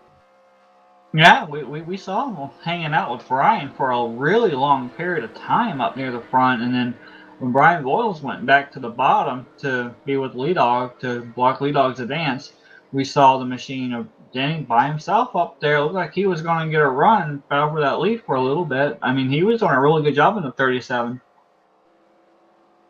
So as we're waiting here to find out if these two, Robbie Nisus in the 54 and Stanley in the 10, if they're going to come down pit road or not. There is no lucky dog. Just touch on that moment. Yep, everybody on the lead lap, so no need of having the yellow flag put another driver on the lead lap. Looks like with the departure of Denny Daniels. Nisus is pitting. He's already signaled it in chat. We'll see if the 10's going to come down or not. That's another thing, too. I'm almost wondering about this type of strategy here. We've seen Robbie Nisus and Stanley both stay out an extra lap and then come down pit road. Obviously, there's no points for leading a lap. I'm assuming this is a way of both agendas of dropping to the back as well as making sure you have about a lap of fuel more than everybody else ahead of you. Well, we've seen Robbie do this over in RTG as well. I mean, to throw a bone over there to them. I mean, we've seen Robbie be up near the pack, and they come into pit, and he stays out an extra lap each time, along with a couple of other people. I mean, this doesn't surprise me for him making this move. He wants to make sure he's out of the way, that he's not going to be an issue at the start. But we've seen him make his way up, so I can pretty much vouch the fact that I don't think that truck's damaged to the point of, oh, he's going to be in the way. Waiting for Right? the lights. I'm sorry. I was just going to mention that Robbie was at the back of the pack for a while, and then we had that little bit of a stack up, if you remember, and he got that huge run, and he got it with that pack. So, I mean, maybe that's what he's looking for, is another issue that might happen to where he will be able to be safe if a problem does happen ahead of him. Yeah, some drivers, have different areas of the track and in the field where they feel the most comfortable. A lot of drivers say the safest place on the track is up at the front. Other drivers feel it's safer to be running at the back to avoid all of the wrecks. So Robbie Nisus, obviously a follower of the latter, as he's been running towards the end of the pack most of this race, but at the same time, been doing a good job of keeping his nose relatively clean to keep himself in the conversation when the checkered flag waves here tonight, as we're still waiting for the lights to go out atop the pace car, but when it does, it will be Brian Voiles getting us back underway. Diesel, the pole sitter, lines up to his outside with Jimmy Dale and Chevy Chase in third and fourth. Robbie Nisus was scored in fifth, but with him pitting, that now turns fifth place over to Brain Fade. Sixth is going to be Billy Elliser, seventh Ryan Johnson, eighth Peter Sidone, ninth Manny D, and 10th right now looks like it's going to be Andrew Miller, a driver that actually had a rather slow pit stop and is going to be starting towards the tail end of this lead group, is the 11 of Lee Dog, who, remember, won the first prize here tonight back on lap 47. Well, when we go back green, Jess, it's going to be somewhere in the vicinity of about 14, maybe 15 laps away from that 74th lap. He's got some work to do if he's going to sweep 2 for 2 in the prize laps here tonight. Yeah, and that's already difficult as it is. I mean, to get one, I mean, you're happy just to get one, but if you're trying to sweep the whole thing, let alone even try to get the top 3, let alone win the race, I mean, that's even a bigger feat in of itself, especially with all the good drivers that you have running around you, as competitive as we've seen them. I mean, you want to start and you want to be up near the front. We've seen that that's where you want to be at. That's where we're more comfortable at. I mean, we saw Denny. Denny was up near the front, and he ended up, unfortunately, having an issue up front with the rest of the pack, which is a real scary issue. But Brian Boyle was up near the front. We've seen him, when that wreck happened, he was up near the front. He was able to get away from everything. So maybe Lee Dog's trying to formulate an idea of, okay, I need to get to the front, get out of the way, make sure the wrecks happen behind me, and I might have 2 for 2 and maybe even 3 for 3. Here's the interesting thing if we're talking about Brian Voiles, because remember, when he got to the front, he got a big push on that outside line from Denny Daniels. Daniels is not in the field any longer, so now that 47 has to look for a new wingman to either push him or keep him at the front of the field. Well, I can guarantee you with Brian Voiles, he has made a lot of friends. I guarantee you he's got some friends out here that are willing to help push him, but when that, I'm not sure whether the 74 lap will be a little bit hectic or not, but I can guarantee at the end of this race it's going to be really hectic and the friends are going to be out the window. But I mean, it goes back to what you and I said. It would be great to see that scheme, that livery, the family, and what this race stands for and what it means having Brian Voiles win this race. Absolutely. This is the Lynn Voiles Memorial, brother to Brian Voiles, and Brian trying to win here tonight in honor and in memory of his brother. He will now get us back underway as we're going to have 41 laps to go here in this 100-lapper. I'm sorry to say that I'm looking at the 10 of Stanley. He restarted way up next to that wall, so I'm really wondering why that occurred up there. I'm trying to see if that's going to cause an issue coming off this corner or not, Seth. You're going to have to keep an eye on the 12 of Andrew Lemke back there as well, because under the last green flag run, he had dropped back and lost the draft. He got involved in, I think it was our third caution of the evening, so I don't know if that truck is indeed up to speed or if he needed this yellow flag to get back up into the pack. But up at the front, big push coming to Jimmy Dale, courtesy of Brain Fade in the 49, and that inside line's got the momentum, 33 and 47, side by side off of 4. First time we've talked about the 33 up near the front, Seth. Definitely. First time we mentioned Jimmy Dale. I think he popped up into the top 5 around when the first round of green flag pit stops took place, but that was really the only time we saw him up even towards the front of the field. But now that inside line, they've lost numbers, and the 33 is going to start dropping back. He's going to lose second place here to Diesel. Now he's alongside of Chevy Chase for third. Yeah, I'm back here doing what you requested here with the 12 at Lemke. Lemke looks like he's somewhat up to speed, but not exactly up to speed. Oh, 3 wide back here. Oh, they gotta be careful. Oh, man, is that lead dog going up the middle there, I think? Yikes. Manny D on the bottom. Oh, and there they go. Up. And they keep it. Nope, they almost kept it straight. Stanley's around. Lemke got tagged at the very end. There's a barrel roll. That's Nelly up and over. Caution is out. There's another truck back there as well. Well, there was. I thought I saw a yellow truck spinning down to the inside. That is Lemke in the 12. Yeah, Lemke got tagged by Nelly, I believe. Just barely as the wreck was happening. Lemke tried to back off just slightly so he wouldn't get into it and got tagged just so slightly. This caution coming out, Jess, this leaves a lot of questions for these drivers. Because if they came to pit road now, I think they'd be able to make it to the conclusion of this race on one more pit stop. But at the same time, do you want to give up the track position you've got closing in on that lap 74? Well, look, that's at 62. 10 laps around is going to be 72. They ran a few laps under green right now, right? Mm-hmm. I'd go ahead and come down and top it off. Yeah, I think I would actually do the same, to be honest. We'll see if indeed that is the strategy these race leaders are going to take. Then we'll go back and see what happened with that incident off of turn 4. And I'm trying to think. Go ahead. I was just going to say, we talked about the fact here earlier on that this track, very narrow, it cannot hold them 4 wide. But these drivers are even having some difficulty maintaining 3 wide situations. Well, it goes back to what I said. Whenever you go back to look at the replay, the 710 of Manny, he was on the bottom, and the thing just pushed up on him. And that's what I keep telling you. The bottom of these tracks, Daytona specifically, it's more at Daytona than it is Talladega, believe it or not. But it wants to push up. I mean, that's why we don't see them run that yellow line. Yeah, they want to be in the middle because it's a favorite, it's a favorite area because it's more grip. That's where everyone wants to be at, to control in the middle. But you got to realize that bottom, even if you wanted to run that bottom, it wants to push you up. We've seen them a little bit higher up, a little bit higher up, a little bit higher up each time. And the people who dart really hard down there, we've seen them kind of like lose a little bit of speed behind the person. That's what happened to Manny. Manny got to the point where it was just pushing up. And honestly, there's nothing you can do when it's set up like that. Even if it's open or fixed up, it will want to push. And Manny was a unfortunate victim of that, along with a whole bunch of other drivers that happened.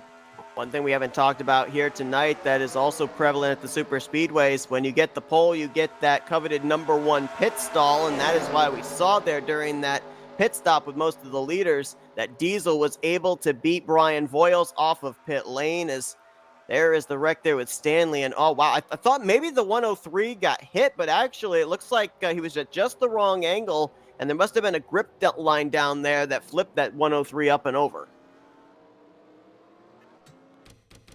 I mean, it's just hectic, Seth. When there's a wreck that happens, everyone starts to back off, and I don't know if it was a small part of the track that's gripped up enough to cause it to flip or not. It might have just been like a hard turn to the left. I have no idea, but I mean, it also depends on what the brake bias was on the machine too. And I said earlier that going into a corner is one of the more difficult ways to avoid a wreck. Well, it's going to sound like I'm doubling back on myself, but no, the exit off the corner is actually difficult too, because the tire that gets the most pressure at a super speedway is that right front. And when you're up on that top side, especially coming off of turn 4, if there's a wreck that migrates up to the top side and you're in that third lane, you can't turn that car back down to the left on a dime. You're going to be lucky if you can get on the brakes and avoid getting into that wreck when you come up on it. It's pretty much like Darlington. Hello, Darlington strike. Pretty much. So it looks like the 88 stayed out to lead a lap. I think he probably will be pitting this next time around. what I'm looking at, Seth, is they're still working the caution lights on. The caution hasn't gone out. The signal 1 to go yet, but I'm looking at the lap counter here. A minute. I don't know if they go back to green, and for all intents and purposes, hypothetically, let's say they go green to the end. Okay. We're looking at one pit stop for sure that they're going to have to make, right? Yes, absolutely. Now, I'm wondering if that last pit stop, if they can save enough to make a can to a can and a half, so they don't have to take that much. I'm looking at a short pit possibly here, because 20 from 100, that's 80. And you see where I'm going, it's going on 65.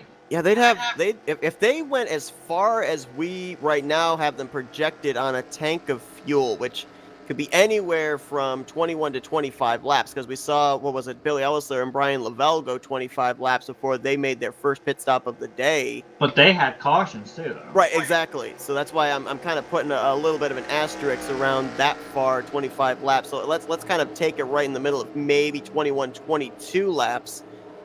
I think we're looking about 13, 14 laps to go. So yeah, to your point, might be able to get away with just a can of fuel.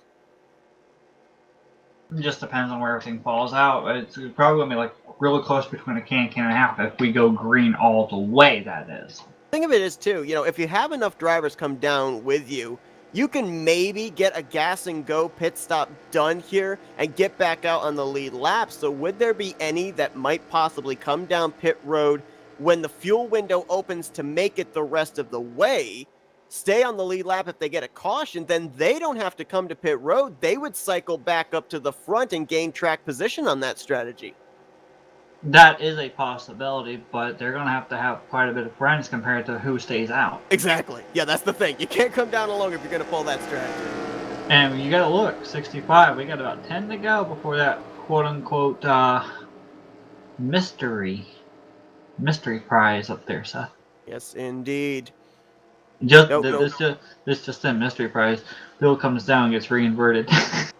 Which it could very well be. Who knows? I mean, nobody knows. Nobody except one person. That is Pete Sindone, who is the person that is sponsoring the prize here at the completion of lap 74. So I want to thank Kim for doing that. As who knows? Maybe he'll win his own prize. He's lined up in that fifth position. Well, before we go to green, I would like to quickly extend a very, very much thank you to not just you for choosing me to help broadcast with you, but thank you to BSR for letting us to be able to broadcast this race tonight, especially with it mean something very important as, Brian's brother Lynn. I mean, it's important, and I really do appreciate it, and thanks for the opportunity. Absolutely. We appreciate Bomb Squad Racing League reaching out to us. And, it also in the fact, we do league races, schedules, championship races and whatnot. But, we mentioned this back when we were doing the Cruising for Cannon race here for BSR as well. The fact that when it's a race that's got a special meaning behind it and everything as well, it adds a new dimension to the race, really, because, there's not really a whole lot on the line in terms of, the race win and everything. More so, it's the thought behind why this race was put together. Okay, so they're racking them back up. We're ready to go back to green. It is Big Jim who's going to lead them back to the green flag, so he will try and get up to speed. He got a shove from behind there by Brian Voiles. I thought for a brief moment, contact there. His Diesel, I thought, was going to be able to clear on the outside, but no, they remain side by side going into one. Well, we also got to remember that 88's been really hanging out at the back of the pack, so I don't know if they've got all that damage fixed or not, because he's been at the back of the pack the whole time. Oh, it's Matt Stern on the bottom. In the middle is Sindone, and I think on the top side might have been that. Oh, they're going to force it 3 wide more. Oh, 2 rows deep, maybe going here into 3. Stuck in the middle now is BSR Steven. Also stuck in the middle is Leadoff. Oh boy, it's going to be tight coming off this corner. Yeah, they're stacked up behind that slower machine. The 88 of like Big I said, Jim. the 88 got damaged earlier on, remember, and he's going to run in the back. No, what a save! Into the wall! Keeps it straight. He saved it. It's good. Wow. Well, everybody check your pulses, because I think mine just went through the roof. They keep it together, but that definitely split the field up too. You can see all the double and three wide racing we had. Now it's basically single file amongst the top maybe 7 or 8, and then maybe double file for a couple of spots there inside the top 10. And Brian Voiles is going to go by 510 of Stevens. He's going to go by the 88 right now. Getting a little bit of a single file line going up here at the high side of here, Seth. Yeah, Diesel now up at the front, and now you've got Billy Elliser up there in second place. We saw him kind of roll the dice on strategy, stayed out longer than just about anybody else. Chevy Chase now up there, along with Brain Fade, and I believe completing the top 5 is that 47 of Brian Voiles. They're single file for the top 6, but as we get closer to lap 74, we know that's not going to last long. Leading the second pack now is Andrew Lemke. He's running in the 14th position, so from first back to 13th, that's where the main pack is right now, Seth, and the 88 is starting to fall from the main pack, getting reeled in by the second pack back here. Now, I know it is moderate damage, but I have to wonder about that shot that Peter Sedone took from that outside wall exiting the tri-oval, if that's going to affect him speed-wise for the remainder of this race, or at least until he has the opportunity to come down pit road and get that damage repaired. As side-by-side battle at the front right now looks like it's going to be around the 8th position. That is where Matt Stern, Silver Bullets, trying to make a pass there on Robbie Nisus. Not able to do it, and now, what's that, top 13, maybe back to top 15, all nose-to-tail single file. Well, you were talking about the one machine back here of Piece of Dome. He's back here. Magoo's right behind him. Andrew Miller had just gotten around him. A little bit of a small gap forming in front of him, so there might be some slight damage that may be impairing the machine. I'm not really sure. And they're getting a little bit more racing now up there as we hit lap 70. So 5 to go for that mark. Well, Andrew Lemke, Andrew Miller, I think that possibly Jimmy Dale was in that second group as well. They've caught this lead pack, and they had a lot of momentum, so they're trying to take it somewhere. Jimmy Dale just made a pass on the 88, who was on the tail end of that lead pack. So that second group has now merged up into the first group. We've got now a blanket that can be thrown over the entire top 19. I do want to point out, look at where the high side's running at. They're not running that middle line, they're running the way high line, and it looks like a lot of people want to go to that bottom, but they're still too worried about dropping down based on everyone staying up at the high side. Now it looks like the 88 and the 43 looks like they're going to be more committed to running down there where the Ryan Johnson is. And I think a reason why we're starting to see that inside line forming again now is because when they hit the line, 4 laps to go here until we get to the completion of that 74th lap. Right now, Lee Dogg's the driver trying to make that inside line go, but he's all the way back in the 8th position. Needs more drivers up in front of him to drop down there as well. Only one driver currently is almost out of draft range. That is the 710 of Manny D, but everybody else is right here within the thick of this. I mean, Lemke and Magoo, and you see Peace and Don, they're back here. There's a little gap, but I mean, if there's a wreck, they've got plenty of time to slow down and get out of it. And I think they still might just barely be in the draft as well, as up here at the front, it is still Diesel showing the way. 3 laps to go here until we get to that prize lap of 74. Also, we're getting closer and closer to when these drivers might have to start thinking about green flag pit stops, which I think is what we calculated somewhere around maybe lap 84, 85, somewhere in that vicinity. Unless they decide to come in early and short pit early in advance to get that long run going. Who knows? But Seth, you talk about Peace and Dome and Magoo back here. They're starting to slowly reel in that big group now. I mean, I just don't know. They're all running a single file. I'm curious who's going to be the one who steps out. And then, just as I mentioned it, there they go. Yeah, I saw Chevy Chase peek out of line in 3rd place earlier on. I thought he might be the one, but no, it is going to be Brian Voiles. But nobody's going down there with him. He is a lonely man on the inside line getting freight trained around the top. Side by side, way back through the field, all the way from the front to the back. The only person who seems to be enjoying this moment right now more than anyone else happens to be that 90s 5 of Diesel, Seth. He's able to sit there and he's got Elliser right there. But I'm wondering if Elliser's going to go for it in a minute or not. See, that's the thing.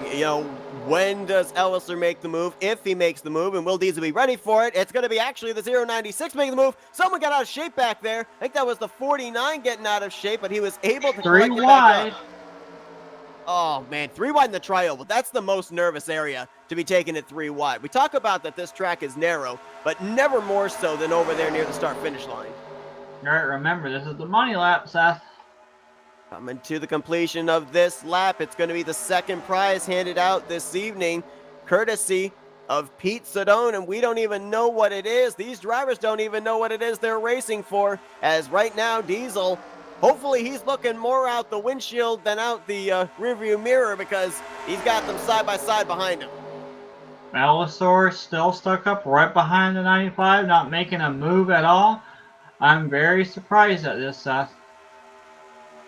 Diesel is going to cross the line. He's going to win the second prize here tonight. Again, we can't announce what it is because we don't know what it is. And I was noticing a truck that made a move there, and he has fallen back to 5th. But how about the comeback run there for RJ Rusty? He was involved in a couple of early cautions, but looks like that truck is still up to speed, and he's now up in the top 5.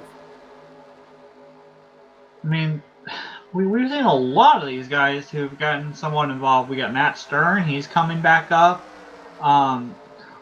One person I am curious about is that 59 truck of Ryan Johnson.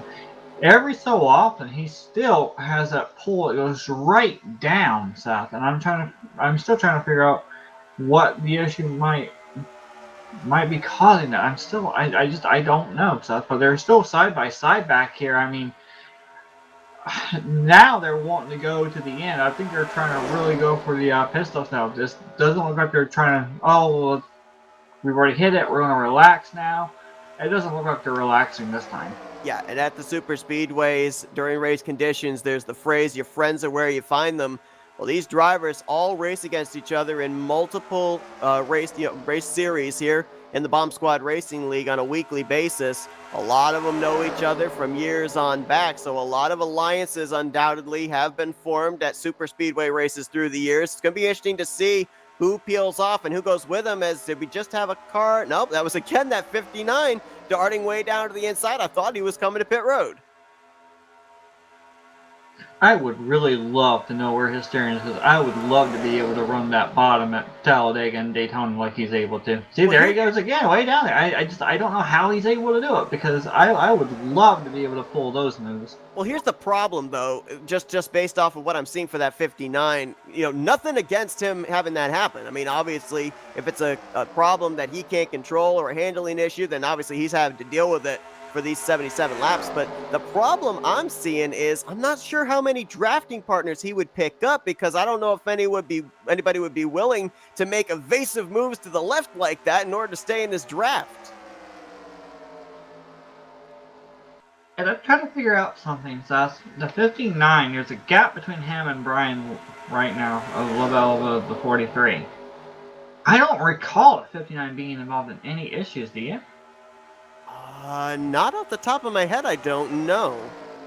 I'm wondering if it's scrubbing off speed with the way he's entering these corners. I mean, It could be. I think you're right. I think that's exactly what's happening. Oh, don't do it. Don't do it. He was getting a run there, but now instead he'll tuck in line there behind the 43. Looking right now, we've got 17 cars that are up in this lead pack. Saw the 88 of Big Jim. He's back there. He's lost the draft, and also the 12 of Andrew Lemke, the 710 of Manny D. I don't know if we documented it, but the 103 of Nelly actually retired out of the race after we saw his barrel roll there heading down towards pit road entry. So right now, 8 drivers back behind the wall here, and we are still more than 20 laps away from completing this race. So still plenty of opportunity for things to happen. Yeah, and just a quick little update on the drivers. If you are really, really good friends with the Bomb Squad, or if you like to tune in from time to time and watch or be part of this series, the people who are currently out in order from 21st down are Nelly in the 103, Denny Daniels in the 37, BSR, Brian Wolf in the 29, Monty Keller in the 28, BSR Kilojoules, the 021 of Aussie Bill, Jeff Havoc in the 101, and the 084 of LeBlanc Jr. I'm sorry. Those are the drivers that are out at this moment. I mean, Seth, right now we have 20 drivers out there, 20 drivers on the lead lap, 19 up in this pack, actually 18 up in this pack, because Lemke is back there as well with maybe trying to hold on, waiting for a caution. But, I mean, do you expect them to come all in at one time, or do you see them trying to like manage, like, okay, we're going to come in, like a few more drivers come in, a few more drivers come in, or you think you're all going to come in together? See, that's the big question, because with those couple of early yellow flags that we had at the beginning of this race, we had some drivers that came down under the first caution. We had some drivers that came down under the second caution. We had some drivers that didn't come down under either caution. So we had about, 3 or 4 different packs that came down during that first round of green flag pit stops. I believe everybody right now is on the same fuel situation. We have 3 drivers on pit road. I think 3 or 2. And no, we got 88. 2. Manny D's out. I thought Lemke had come in, but Lemke's just riding around at this point. Yep, 12 cars still out there. So yeah, a couple of the stragglers on pit road this time around. And yeah, we're in the window now, I think. Somewhere in the next 5 laps, I think everybody's going to to come down Brian pit road. Johnson. 59 coming on pit road. And he's all by himself. Remember, we saw him do that before earlier on, that he came down by himself, remember? And it didn't pan out, if I remember correctly, to his benefit either. So I'm a little surprised that he's coming down by himself again, but this undoubtedly now is going to draw a number of other drivers to pit lane. And to your point, it's going to be interesting to see. I mean, we've got about 18 trucks up in this lead group. Do they all come together, or do they all split up? Now. They are within that window where they can come in, take a full 2 cans of fuel, and they should be good all the way to the end now. See if anybody from the lead group ducks to pit lane. Nope, not this time, as I'm almost thinking the first truck we're going to see on pit road out of this group just would have to be that 95 of Diesel, because he has led ever since we went back green. He's the one that's cutting the draft for everybody else, using up the most fuel.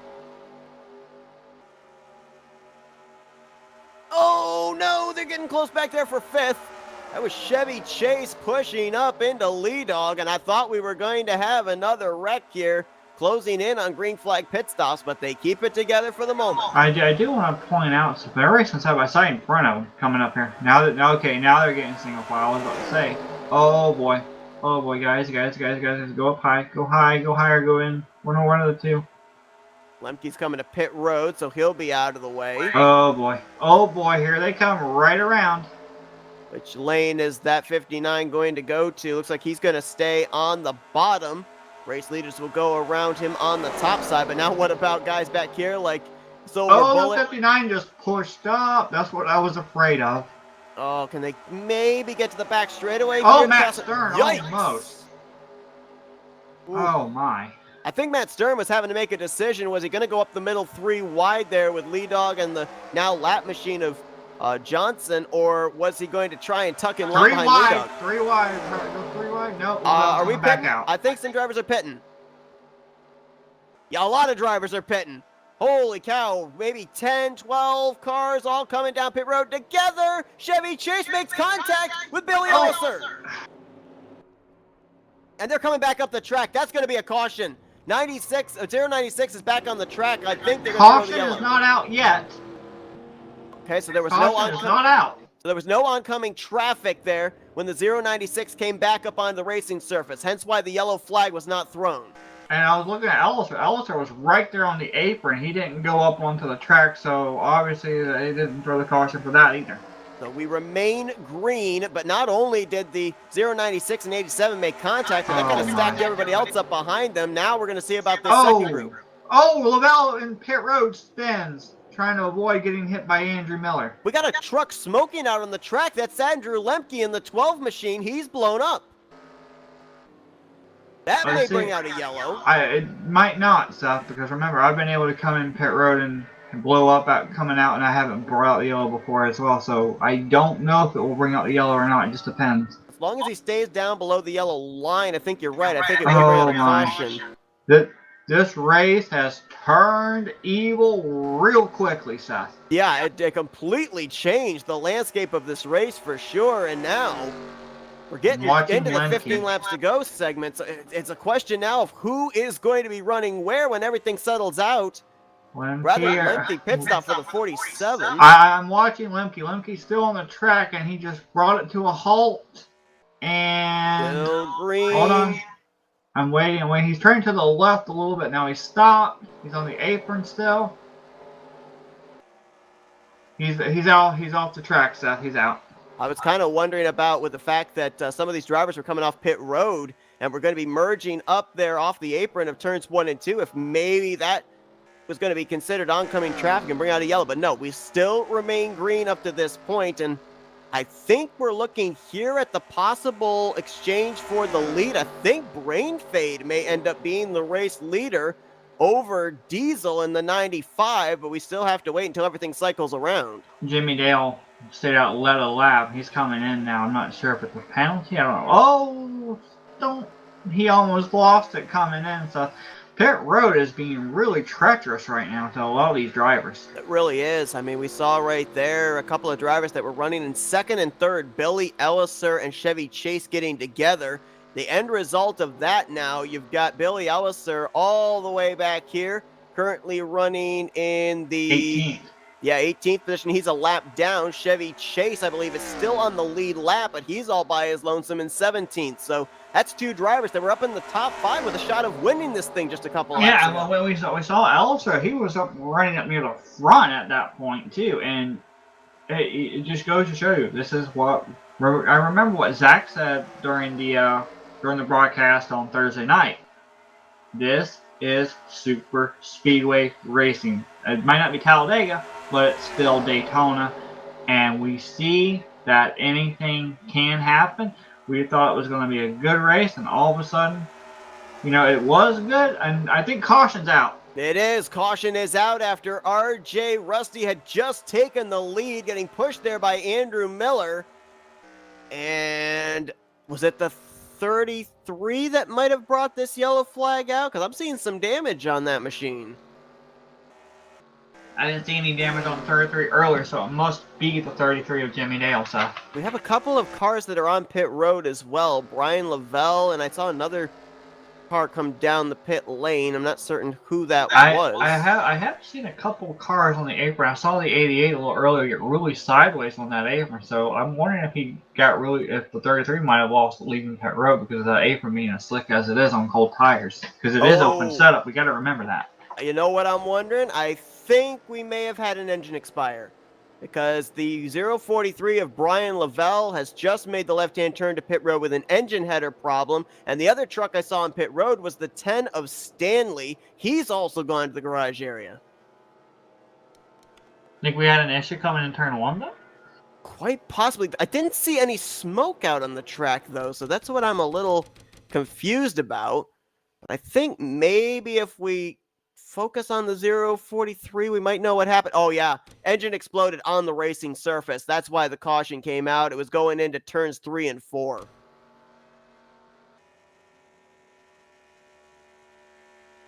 You'll see right here, as soon as it gets into 3, black smoke's going to erupt right about now. There it is, engine goes. And I think the 10 of Stanley had come down pit road ahead of him. Yeah, he did. Stanley just came down pit road and retired it out of the race. He actually didn't bring out the yellow flag. I'm pretty sure it was that 43. And the engine, even the smoke, disappeared by the time he got on to pit road entry. So I think it was the engine failure for Brian Lavelle that brings out this yellow. And you want to know something funny, Seth? It looks, I'm not sure because I'm looking in the chat looking for a confirmation, and it is confirmed. The 87 of Billy Ellis are back on the lead lap. Yeah, I thought he would be in the lucky dog position, so he will come around, get his lap back. There will be 16 drivers on the lead lap when we go back green, but I mean, even with the timing of that caution, we saw that R.J. Rusty, Andrew Miller, and BSR Steven all worked together to get around Diesel and Brain Fade. They're now first, second, and third. The other thing I wonder about here, Jess, I mean, this just gave new life, not only to Billy Elliser, but also to Chevy Chase. He managed to stay on the lead lap. lot of these guys have another shot at it that they weren't even involved, to begin with, especially when we saw that pit road miscue. I mean, yeah, we had Chevy Chase and we also had Billy Elster, but think about all the other drivers who had to check up for that and lost a lot of time on pit road because of that issue. I mean, yeah. I mean, I don't know. Do we have time to go back and look at that or no? Yeah, I think we might. We're still under caution, and they're still working the caution up. They're going in turn 3, so might have a chance to go look at that if you want to, Seth. All right. Yeah, I also want to just apologize as well. I've actually been notified, and I probably should have known this coming in. Brian Voiles is running here in tribute to his father, Lynn Voiles, not his brother. So that is my error. I do apologize about that, but still right now, Brian Voiles doing a heck of a job up in that top 5 as we're going to go back and look at that incident you were talking about. I think we're going to get the 1 to green signal this time around, and we are now under the 10 to go threshold. So it's basically go time now.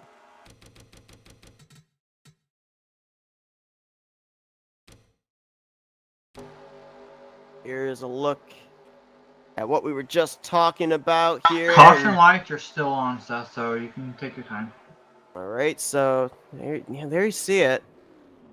And I honestly thought when we had Chevy Chase coming back up the racing surface, there was going to be some type of oncoming traffic, and that more than likely we were going to have a caution. But luckily, there was no driver coming out of turn 4 when the 096 went back up over that yellow line. So no yellow flag came out, but there was a lot of people that had to check up just Yes. a little bit, and when you do that, I mean, just a small little checkup costs so much time in pit road because you have to get all the way to your stall and stop, and by the time you're stopping, they're already leaving because you're taking on that much more fuel because you had to stop. I mean, it just kills any chance you have for track position. And Billy also had to come in, basically because he's a lucky dog. He had to come back in. He's going to resume at the end of the tail of this field here. But Seth, I mean,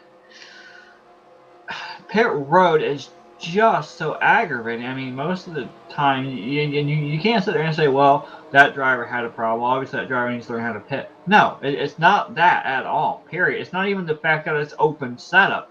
It's just the fact that you're going so hard, so fast on this track, and you have to get it down at such a small, quick time. And once again, it's a narrow track, and it's the narrow pit road. So you can't sit there and fault anyone for that. I mean, they're all trying to fight for the same position, so I really wouldn't blame anyone. They're just trying to get on pit road. And it's a whole bunch of risk reward too. Going back to your point, if you make a pit road mistake, it's going to translate into losing you time and positions on the racetrack. But if you manage to come down pit road and nail your pit entry, your pit stop, and your pit exit perfectly, that's going to translate into spots gained. And obviously, it's very difficult sometimes to be able to work your way up through the field if you don't have someone willing to help push you up there. So sometimes pit road is your best friend in gaining track position. Absolutely, and it can also be you got like that first stall. People always sit there and say, well, you don't really need to qualify. I mean, yeah, so what? You might lead a lap. Okay, whoop-de-doo. Well, we've seen time and time again, especially I've fallen prey to this because of running over an RTG. That first stall right there at the exit of the pit road where the pole winner gets, that does play a lot of factors into the outcome of this race throughout the whole thing and the end.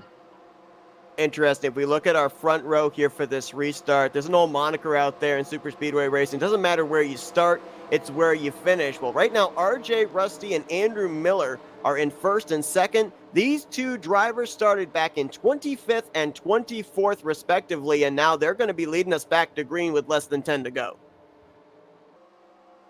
So, you and I, we talked about it earlier. Oh, we got to lap, 47. Well, okay, be a little bit more aggressive. We're going to get to lap 74 now. Now we got past the two prizes, Seth. Yeah, we got a raffle later on. Okay.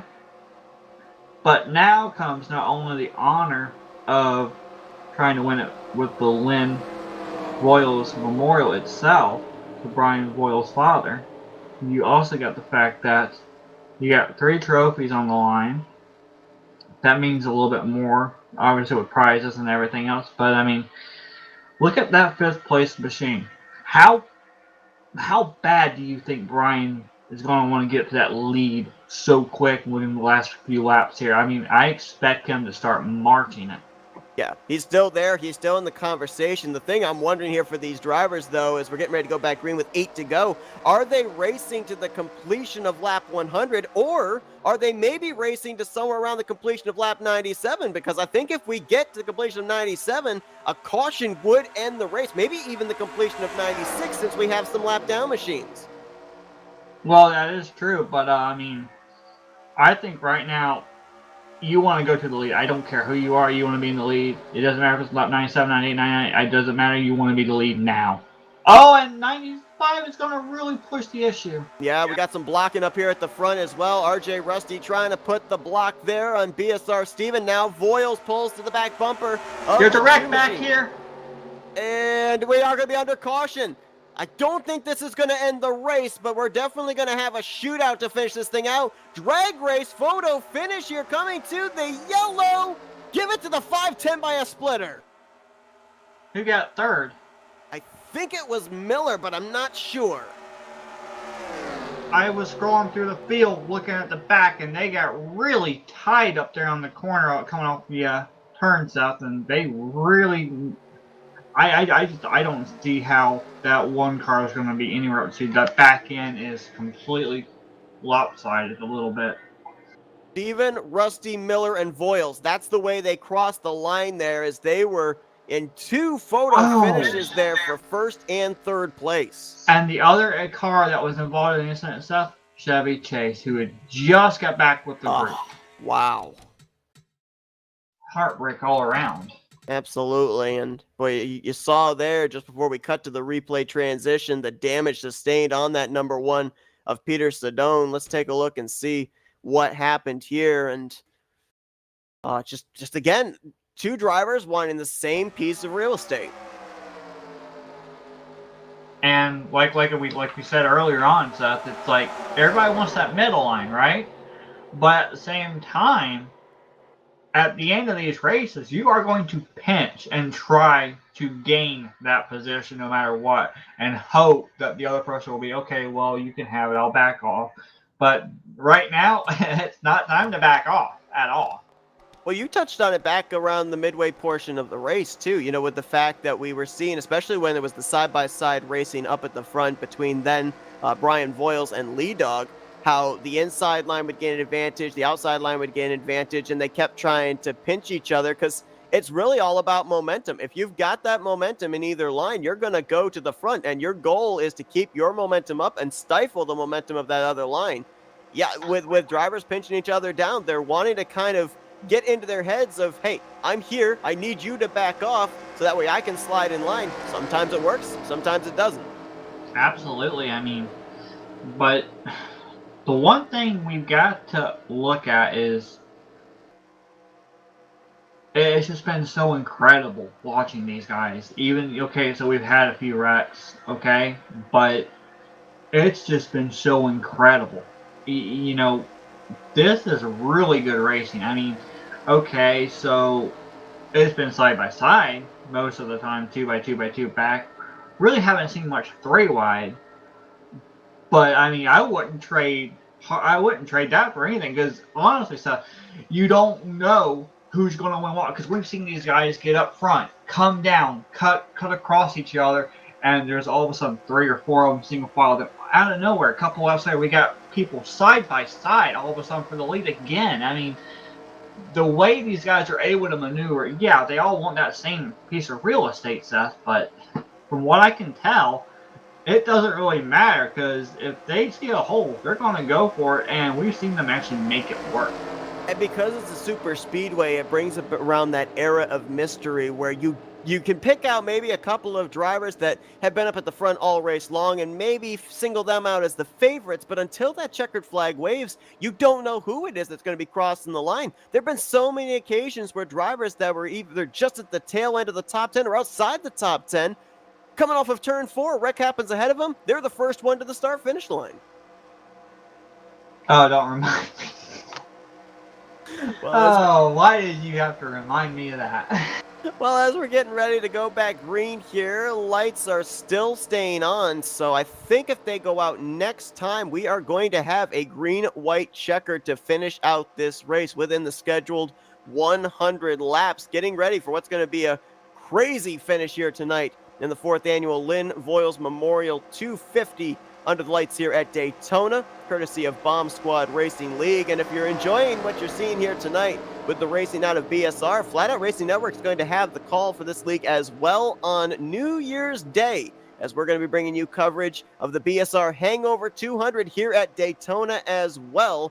And that will be at 9 o'clock p.m. Eastern Standard Time. So be sure to tune into that New Year's Day. Ring in the New Year's with some BSR racing here on Flatout Racing Network.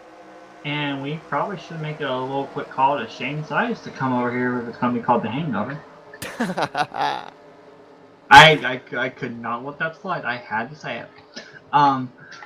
Seth, this has just been an incredible race. I mean, you know, half of us, we always want to, oh, I wish I was racing it. I wish I was racing it. I mean, but in all honesty, broadcasting something like this, it's just as good as racing. In my opinion. I mean, obviously we don't get mad because we don't get wrecked, but still, I mean, it's great to broadcast, you know, these events, especially, I mean, BSR has a lot of good drivers. I've raced with a few of these in the past, not all of them, but there's a few names out here from the BSR family itself I've raced with, and they're all good drivers. I mean, I've never had any issues with them, and we've seen them be really respectful, really, really aggressive, but you know, it's like what we see over at our Rolling Thunder as well. I mean, this is a family, and they do everything they can to make sure it doesn't go haywire, it doesn't go out of whack or nothing like that. And we haven't seen anything go too crazy so far. I mean, oh well, Robbie just gave a nice little hello side swipe to Billy, but that's funny. But anyway, it's just great to see some groups of racing leagues like this come together, band together. It's for an even better cause, obviously, but still, I mean, you don't get a lot of leagues that are, you know, settled down. They know you. They know how things are. They know which way things are going to go. I mean, it's a family type of league, and that's what makes racing in these leagues a lot better, is when it's a family-oriented type of league. So, just my opinion. Yeah, absolutely agree with you. You know, obviously, as I said, these drivers have raced with each other, a lot of them for a number of years, so they know the racing style that you know, a driver is going to bring to the table. Obviously, they've probably been on a lot of super speedways, made a lot of alliances, and I think we're going to see the culmination. I think of that it's here more in this... than alliances, Seth. Yeah, I think you're right, but I think we're going to see the culmination of all that here in this final, what is going to officially be a relap shootout to finish out this race. So not a green-white checkered, it will be a 3-lap shootout. Next flag's going to end the race in either case, whether it be the white flag or the caution, and this is the way they're going to line up. It's going to be BSR Steven on point. He's going to choose the top side here for this restart. He'll put RJ Rusty on the bottom in second. Andrew Miller will be third. Brian Voiles in fourth. Brain Fade in fifth. Diesel the Pulse that are trying to go coast to coast. He rolls off sixth with Ryan Johnson and Magoo in seventh and eighth. Silver Bullet and Jimmy Dale complete the top 10. Robbie Nice is 11th. Billy Elliser in 12th. Big Jim in 13th. 14th will be Lee Dog. 15th, Chevy Chase. Peter Sedone in 16th. They are on the lead lap. Manny D, 1 lap down in 17th. Those are the drivers that are on track right now here, getting ready for the 3-lap shootout here in the 4th annual Lynn Voiles Memorial 250.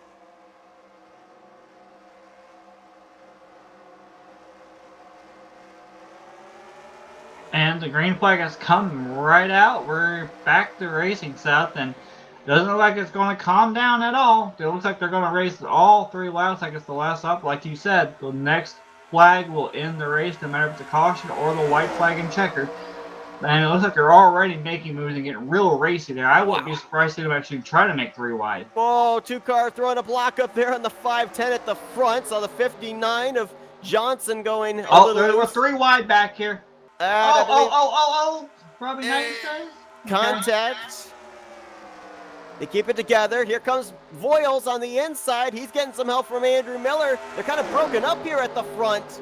As They're Voiles really getting alongside racy for back the lead. here. They're looking for 3 wide in different areas constantly, and it looks like they're getting really racy up near the front, Seth. They're coming around to get 2 laps to go. They'll make it at least to that point as Voiles continues to try and lead that inside line. They're 3 wide for the 3rd position. Contact! There they go. There goes Miller. There goes Diesel. They're still Caution's wrecking. out. It's a 2-horse race. Now the question is, are they racing back or is the field frozen? I think they're racing back, and Voiles is edged ahead. The 2 is trying to back. The 2's got the run on the high side.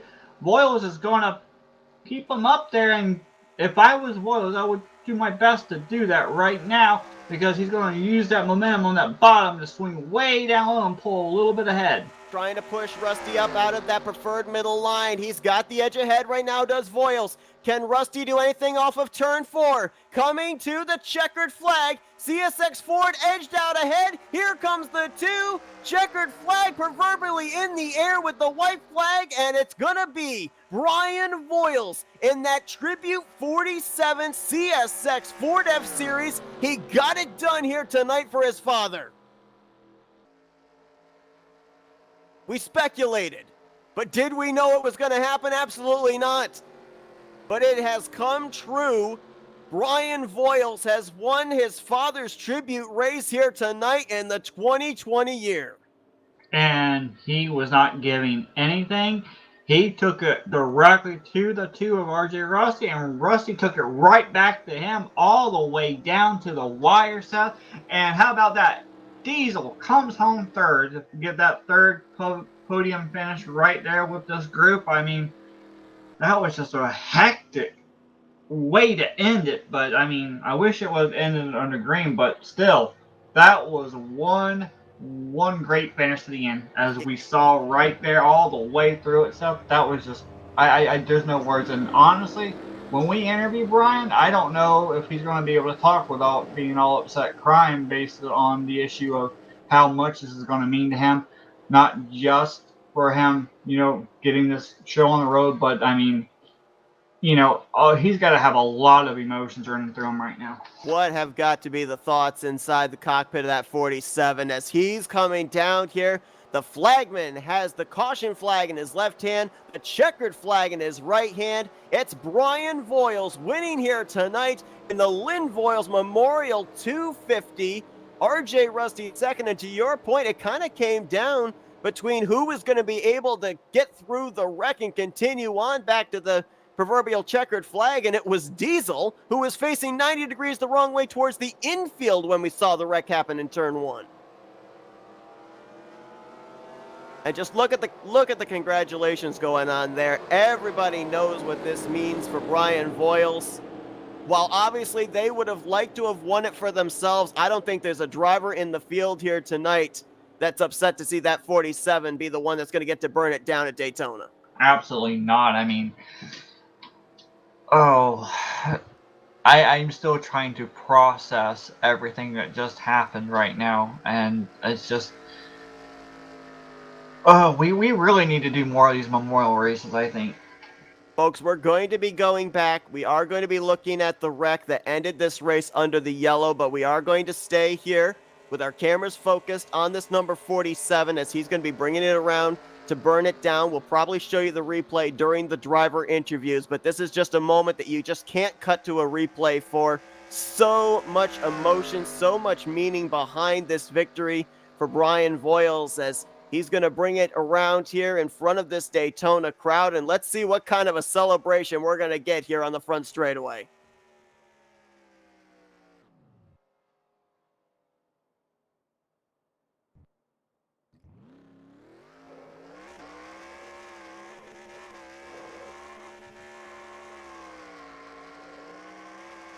I think Brian Voiles might actually burn the tires off that truck maybe the longest burnout of his career, as he was able to get it done. And really, if you think about it, Jess, it really came down to the fact of where he was positioned at the time, because that wreck took place from third position on back. There were only 2 trucks that were able to make it through the smoke and sparks there over in turn 1. And Voiles gonna put it right up there against the Daytona logo on the outside wall. Now brings it down there onto the apron. More than likely, he'll be getting out of that truck, celebrating with this Daytona, Florida crowd. What a victory here tonight, as he will be making that trip to victory lane momentarily. And we're going to now go back and we're going to see what happened to bring out this caution, ending the race 1 lap prematurely, but certainly not giving us a boring finish by any stretch. Absolutely not. It was really great all the way to the end, like we said. But going back to the replay, I mean, it's one of those points where it's just hard racing. Everyone wants that position, everyone wants a spot, and it's just there's not enough room. Like we said, it's narrow, it's Daytona, and it pushes up on that bottom too. And it's the point where you can't lift. Yeah, you may be in a compromised position. We see there the 95 was in the middle of a 3-wide situation, but you can't back out. You're in a point where the next flag's going to end the race. If you back out, you're basically saying, all right, I'm throwing up my hands, I'm waving the white flag, and a chance of winning this race. Yeah, no one's going to back out, especially coming to the line, knowing that if a caution comes out, it could end it. Coming to the checker, it's going to end it. They're all way full throttle down. It doesn't matter at this point, so. Yeah, and I think that's why we had such a big wreck, too, is because all these drivers back here, for the beginning of the race, we'd have seen them all on the brakes trying to avoid, but I think that's the one car coming flying in. I mean, normally we see drivers try to avoid plowing into a wreck, but in this case, if you keep your foot in the throttle, you might just pick up a couple of positions. But, man, I mean, just about everybody from third place on back got involved in this, and it was just a scramble to see who was going to get back to the start-finish line. It looks like 4th place is going to be Jimmy Dale, and 5th place is going to be the driver that won the prize back on lap 47, Lido. But look at who finished 6th, and look who finished 7th and 8th. Yeah, drivers that either were a lap down at some point, badly damaged. You got Sindone in 6th, Big Jim in 7th, Billy Elliser there in 8th. Some great comeback runs here tonight. I mean, I was pretty much silent that whole time regarding when Brian was doing his burnout, and you know what made me think of real quick? What's that? We always like relating everything to actual things that happen and all, so we can get a bigger picture, a better understanding.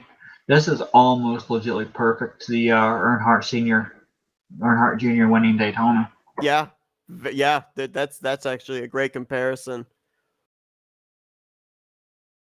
I mean, coming into tonight, the posters were up previewing tonight's event. Plastered right there in the forefront was that number 47 CSX truck that Lynn Voiles used to drive, and we see it here tonight with his son behind the wheel, Brian Voiles, taking the checkered flag to win this thing. It just all comes full circle, and I mean, what a way to end off this special event here tonight. I think it's time to find out the emotions of the drivers that were down there in the cockpit of these trucks. Obviously, there's a wave of emotions going on up here in the commentators booth. You've got obviously some emotions down there in victory lane. Let's see what some of our other podium finishers thought about tonight's event, and let's kick things off with our pole sitter this evening and 3rd place finisher, ECT Diesel. Hey, Diesel, it's Justin Seth up here in the Flatout Racing Network studios. You got us? Tempo, I got you. Well, man, first off, congratulations on getting the pole position here tonight, but we saw you out in front for 28 of those laps as well, having to fight your way back up to the front there around the midway point, and then you're up there in the conversation for this victory, stuck in that 3-wide going into turn 1, but somehow you were able to get the truck straightened, come around, and finish in that 3rd position. So describe your race there. Yeah, I got kind of tight. I called for the 3-wide, and you know what happens with that. With a couple laps to go, everybody's really tight, and one miscue, and here we go.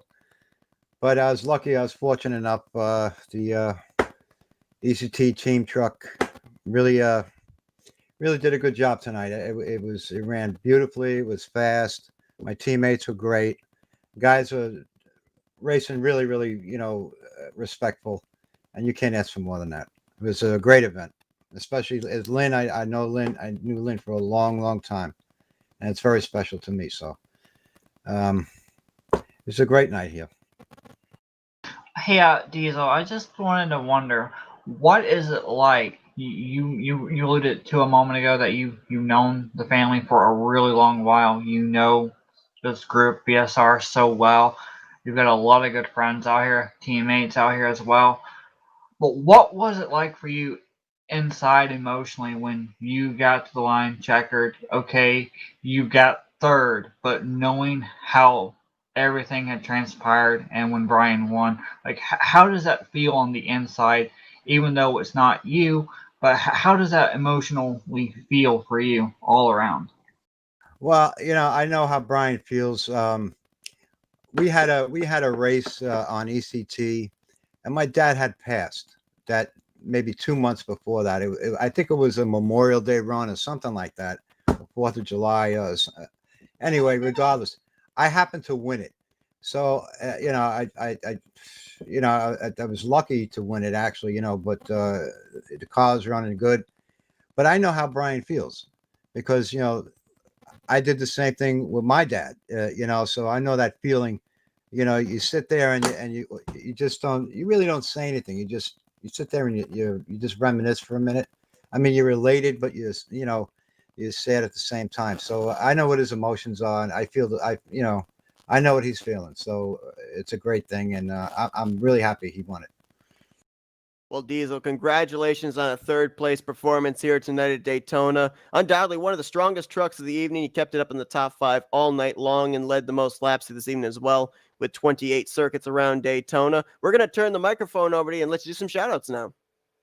Well, I'd like to, thank you guys, BSR for putting this on, the Voiles family, ECT with a couple of sponsored prizes here and everybody that's involved in this event here tonight. And I'm just honored to be a part of it. Thank you, guys. Appreciate it. That's Diesel going to bring it home third place here this evening after starting on the pole position. We will be talking momentarily with our race winner, Brian Voiles, who started from the outside of the front row, but a driver that had to work his way up through the field back from the 25th position to bring it home in the runner-up spot. That's RJ Rusty. We talk with him now. Brain? Hey, Rusty, it's Justin Seth up here in the Flatout Racing Network studios. You got us? Yeah, I got you loud and clear. Man, it came down to a mano-a-mano there on 2 laps to go, coming to the proverbial checkered flag, even though it was the white flag. Yes. You had that preferred line of the outside line, but with it being 1v1, what little more do you think you might have needed to be able to edge Brian out coming to that white flag? I needed the car behind me, and I apologize. I don't know who it was. Well, actually, after that caution, there was nobody behind me. I needed that 47 Brian Voiles car to make a mistake. And I've raced with him so many years. I knew he wasn't going to. So I want to tell you, I was going to settle for second, but as you can tell in that finish, I tried not to settle for it. You know what I mean? Like, I'm gonna make him make a mistake. That's why I tried to make that move. I just couldn't make it stick. Yeah, but I was proud of myself tonight for coming from the back and finishing up where I did. So I was really happy what I did. But I had nothing at the end for that 47 car. Brian Voiles earned that victory big time. RJ, I just wanted to bring up a point. I mean, I think that was a great finish.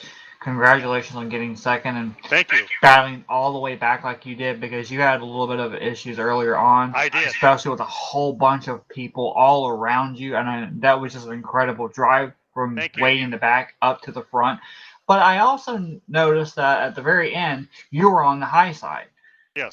We saw that inside line, and I alluded to it many times earlier on that it looks like it wanted to push you up. It doesn't matter if it's open setup or not. You just couldn't stay on that yellow line. No one really could.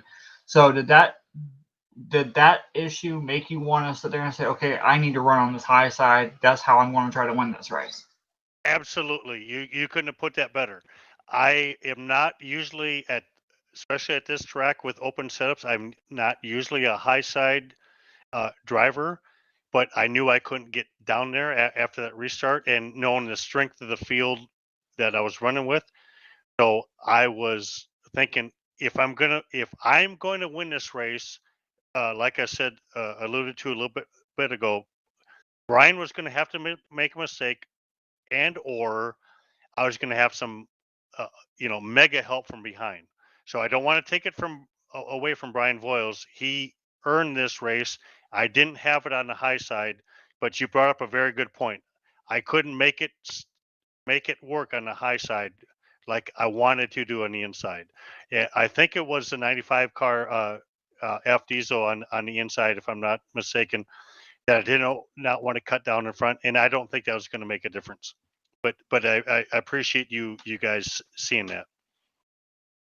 Well, Rusty, a great run for you here this evening. Thank you. You were able to, as we said, fight your way up there to the front, got up there to the lead when that caution came out just Yes. after the green flag pit stop. So definitely helped you out in gaining that track position. Congratulations on your second place performance here tonight. And we're now going to turn the microphone over to you and let you do some shout outs. I appreciate it. I'm going to give a shout out to first of all my store that's not listed on this. It's the Medicine Chest Pharmacy in White Bear Lake, Minnesota. And the biggest shout out goes to Brian Voiles and his wife Kathy at Voiles Trucking. F Diesel, John Forgione is what he's better known as in our racing league, number 95, with his barbecue, and Pete Sindone, ECT Pete Sindone, who finished, I think, 6th place, the number 1 car for You Need a Part. Yeah, those guys sponsored prizes for this race that has, not part of the BSR, but we're all a great big family. And the last shout out, two shout outs I'm going to do is teammate BSR Jimmy Dale for how he persevered through this and got a 4th place, and ECT lead dog. So those are my shout outs, and I appreciate you guys, and great broadcast, guys. Thanks for everything you do. Well, we appreciate it. That's RJ Rusty, second place here tonight in the 4th annual Lynn Voiles tribute race. Congratulations there, Rusty. Great job here tonight at Daytona. Thank you. And finally, we're going to go down to victory lane and get a word with tonight's race winner, the son of Lynn Voiles, Brian Voiles.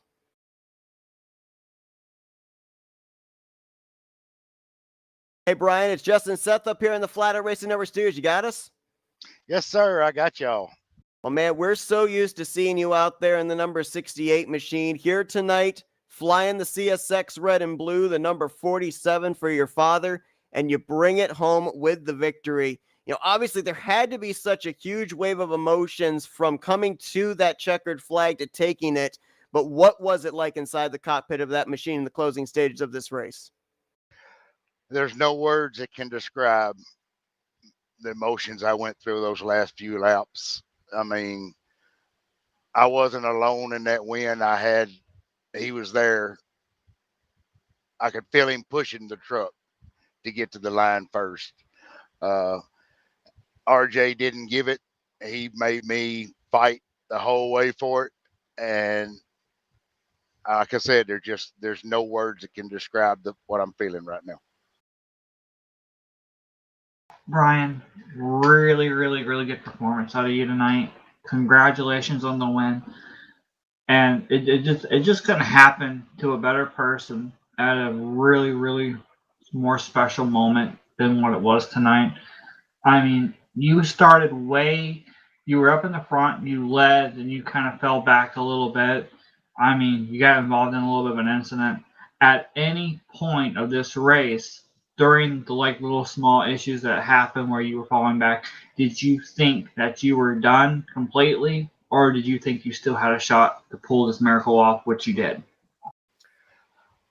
No, I was just kind of riding most of it. just trying to save the truck so I could be there at the end and have something to race at the end. Uh, all I wanted to do was just to be up in the top 5 or 6 right at the end of the race and have an opportunity to race for the win. And it was just fortunate enough I happened to make the right move there at the end and miss the wreck, and which give me, out front and race with RJ. But it was just a matter of just trying to save the truck. Right at the first of the race, I got a little bit of damage, and I was afraid I wasn't going to have a truck at the end to be able to compete. But I got in there, and they done a heck of a job, getting it fixed up and getting all the corners re-straightened, and we come in at last pit stop and made added some tape on our last pit stop, and that's all I needed to have just a little bit of extra to get by them guys. Well, Brian has just said, could not have played this storyline out any better here tonight. From the start of this race, the tribute lap, having you piling that 47 out in front, the tribute lap to your father, to then coming around, you saw all the congratulatory from all the different drivers as you came to take the checkered flag here tonight. Congratulations on a job well done.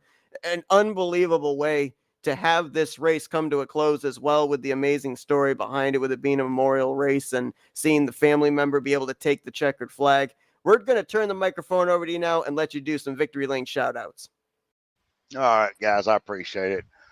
First of all, my dad is the inspiration for it. Me and him started racing back in around 2000, started out in DTR dirt bag racing and moved into the NASCAR heat 2002 and then into 2003. I got out of it for a while, and he stayed in and raced for years. And his final home here in the sim racing was with ECT, Pete and John and all them, Robbie and all them guys over there at ECT. But I don't know, he just, the emotions and all that I'm going through right now, it's tough. You got to thank my brothers here at Bomb Squad Racing. These guys here are some of the most gracious guys. They're always there for you. It doesn't matter. Anybody in the group is down. These guys here at Bomb Squad Racing help lift everybody up, and they all have each other's back. They take care of each other, and I'm just proud to be a part of this group. I want to thank John and Pete for their donations into the race for the prizes on lap 47 and 74. Thank our founder, Kevin McGort, BSR Magoo. Without him and what he's put together here and built, and the group of guys that he surrounded himself with, we could not have had what we have now. All the guys here, there's so many of us that, they're all my brothers and my friends, and I have to thank them. And I have to thank one special person, Kathy Voiles, my wife, because her support of my sim racing is the only reason I'm able to be here. And she supports me 100% in my racing. And there's a lot of times I'm out on the road right now. I'm actually Fort Pierce, Florida, racing out of my truck. But when I'm home, she's my crew chief in the back telling me what I need to do in the race. So I have to thank her because I love that woman with all my heart. She is my whole world. But anyway, guys, and Seth and Jess, appreciate you guys doing this for us tonight. This is a memory that we'll have for the rest of our life. And without, y'all taking care and doing this for us, it wouldn't be what it is. Thank you. And we should say thank you for allowing us to be part of this in any way, shape, or form. We're really happy to be part of it, and so thank you for letting us call it. Absolutely. What a storybook ending here tonight. Brian Voiles winning the memorial race to his father, the Lynn Voiles Memorial 250, the 4th annual Lynn Voiles Memorial 250 for the 2020 year goes to Brian Voiles. Congratulations there, Brian. Thank you. You know, just we speculated it back in the first half of this race. Then, as you said, we kind of saw the 47 start to fade back a little bit, kind of in the back of our mind, wondering if it could be pulled off. And then you have that insane finish there with 2 laps to go, coming around to what was actually the white flag, but technically we could have counted it as the checkered flag. And you saw that it was a mano-a-mano, the 47 and the 2. And you just, with every corner, you thought, this is going to happen. Well, I mean, all the way from the beginning to the end, we like you said, we saw it. We saw him get up to the front, do the parade lap in honor of his father. Then we saw him start right there on the front row, battle up there, grab the lead for a little bit, and then he faded back. He got involved in an incident. And we wondered, well, now who are we going to look at? And no time flat do we start thinking about everyone else. Then we see that machine come right back up to the front and be right there at the end where he needed to be at the last second. And, you know, I think Brian described it perfectly. You know, there are races in a sim racing career that just stand out to you. There's no doubt about it. This is going to be one that Brian Voiles and the Voiles family in general, I think, are going to remember for a long, long time. I mean, we're getting close to the end of the 2020 season, and what a fitting way and a very emotional way and a very touching way to be able to finish it out. I mean, if you look up this whole year, I mean, however you feel aside, however your thought process is, whatever, it doesn't really change the fact that it's been a horrible year with everything that's gone on between economy, social distancing, not being able to be around family members, not being able to enjoy a lot of the perks that we have. But then we hear a lot of good things start coming out about how people are starting to go back out, families are starting to slowly come back together, being able to go out and, you know, do this and do that, a little bit more free leeway, and now the vaccines that will make this, you know, coronavirus thing a little bit easier, hopefully. And then to cap it all off for Brian Voiles, he had this race coming, he knew it was coming, and it was at the end.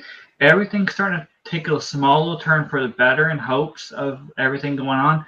And this is exactly Brian's turn right here, turning up to make it a really good ending to the really, really difficult year that everyone else has had. Hopefully, the point being, turns up to be a good year at the end. Maybe it's really a precursor to foreshadowing for next year being a really good year for him too. Absolutely. You know, we see drivers win races and win championship, but it's races like this that have that kind of a backstory. It just kind of sticks it out even more in the forefront of your mind, and it's those type of races that make it a privilege to call. And I know that you've already expressed our appreciation here to Brian and to BSR. Want to also just give personal shout outs as well to, you know, the sponsors of this race, because it's because of them that we had the privilege of calling tonight's race. Voiles Trucking, you had Rolling Grill Barbecue there as well. You also had Pete Sindone with a sponsorship here tonight. So, you know, tremendous credit to all of those sponsors coming in here as well, allowing this race to end up being broadcast and give us the privilege of being able to call it here on FRN. Yeah, and it's interesting looking at it in a different perspective too. I mean, you're up in the broadcast booth looking at something that means a lot to these drivers, especially to Brian and the whole family of BSR, and then seeing how everything plays out, how much it means, not just to win a race or win prizes, but the emotional level and how deep it runs. I mean, it means a lot more than just that. I mean, just being able to be part of it, even though we weren't racing, being able to broadcast and even call this and see it happen, it makes it even better. I mean, I just don't know what else to think about. So, like I said, you remember what I said right when he was in the doing his burnouts, right? I mentioned the Earnhardt Jr. thing when Earnhardt Jr. finally won Daytona. Mm-hmm. What did he say? He said he felt his father with him right there too. Yep. I Exactly. mean, it's a perfect mirror for right there. Really is. Definitely is. Well, what an emotional night here it was with Brian Voiles winning the 4th annual Lynn Voiles Memorial 250 at Daytona in honor of his father.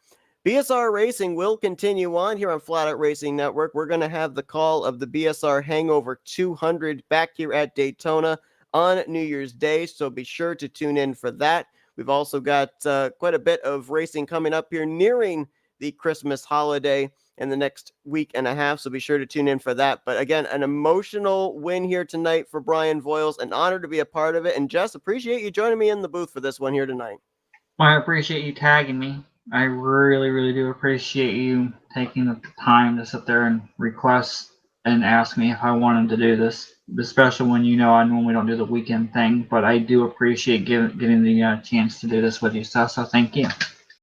Appreciate everybody that tuned into tonight's event as well. Hope that you guys enjoyed it as much as we enjoyed bringing it to you. Hope you enjoy what's left of your Saturday evening. For Jessica Shelton, I'm Seth Cole. You've been watching another broadcast courtesy of the Flatout Racing Network, as Brian Voiles is your winner here tonight in the BSR 4th Annual Lynn Voiles Memorial 250.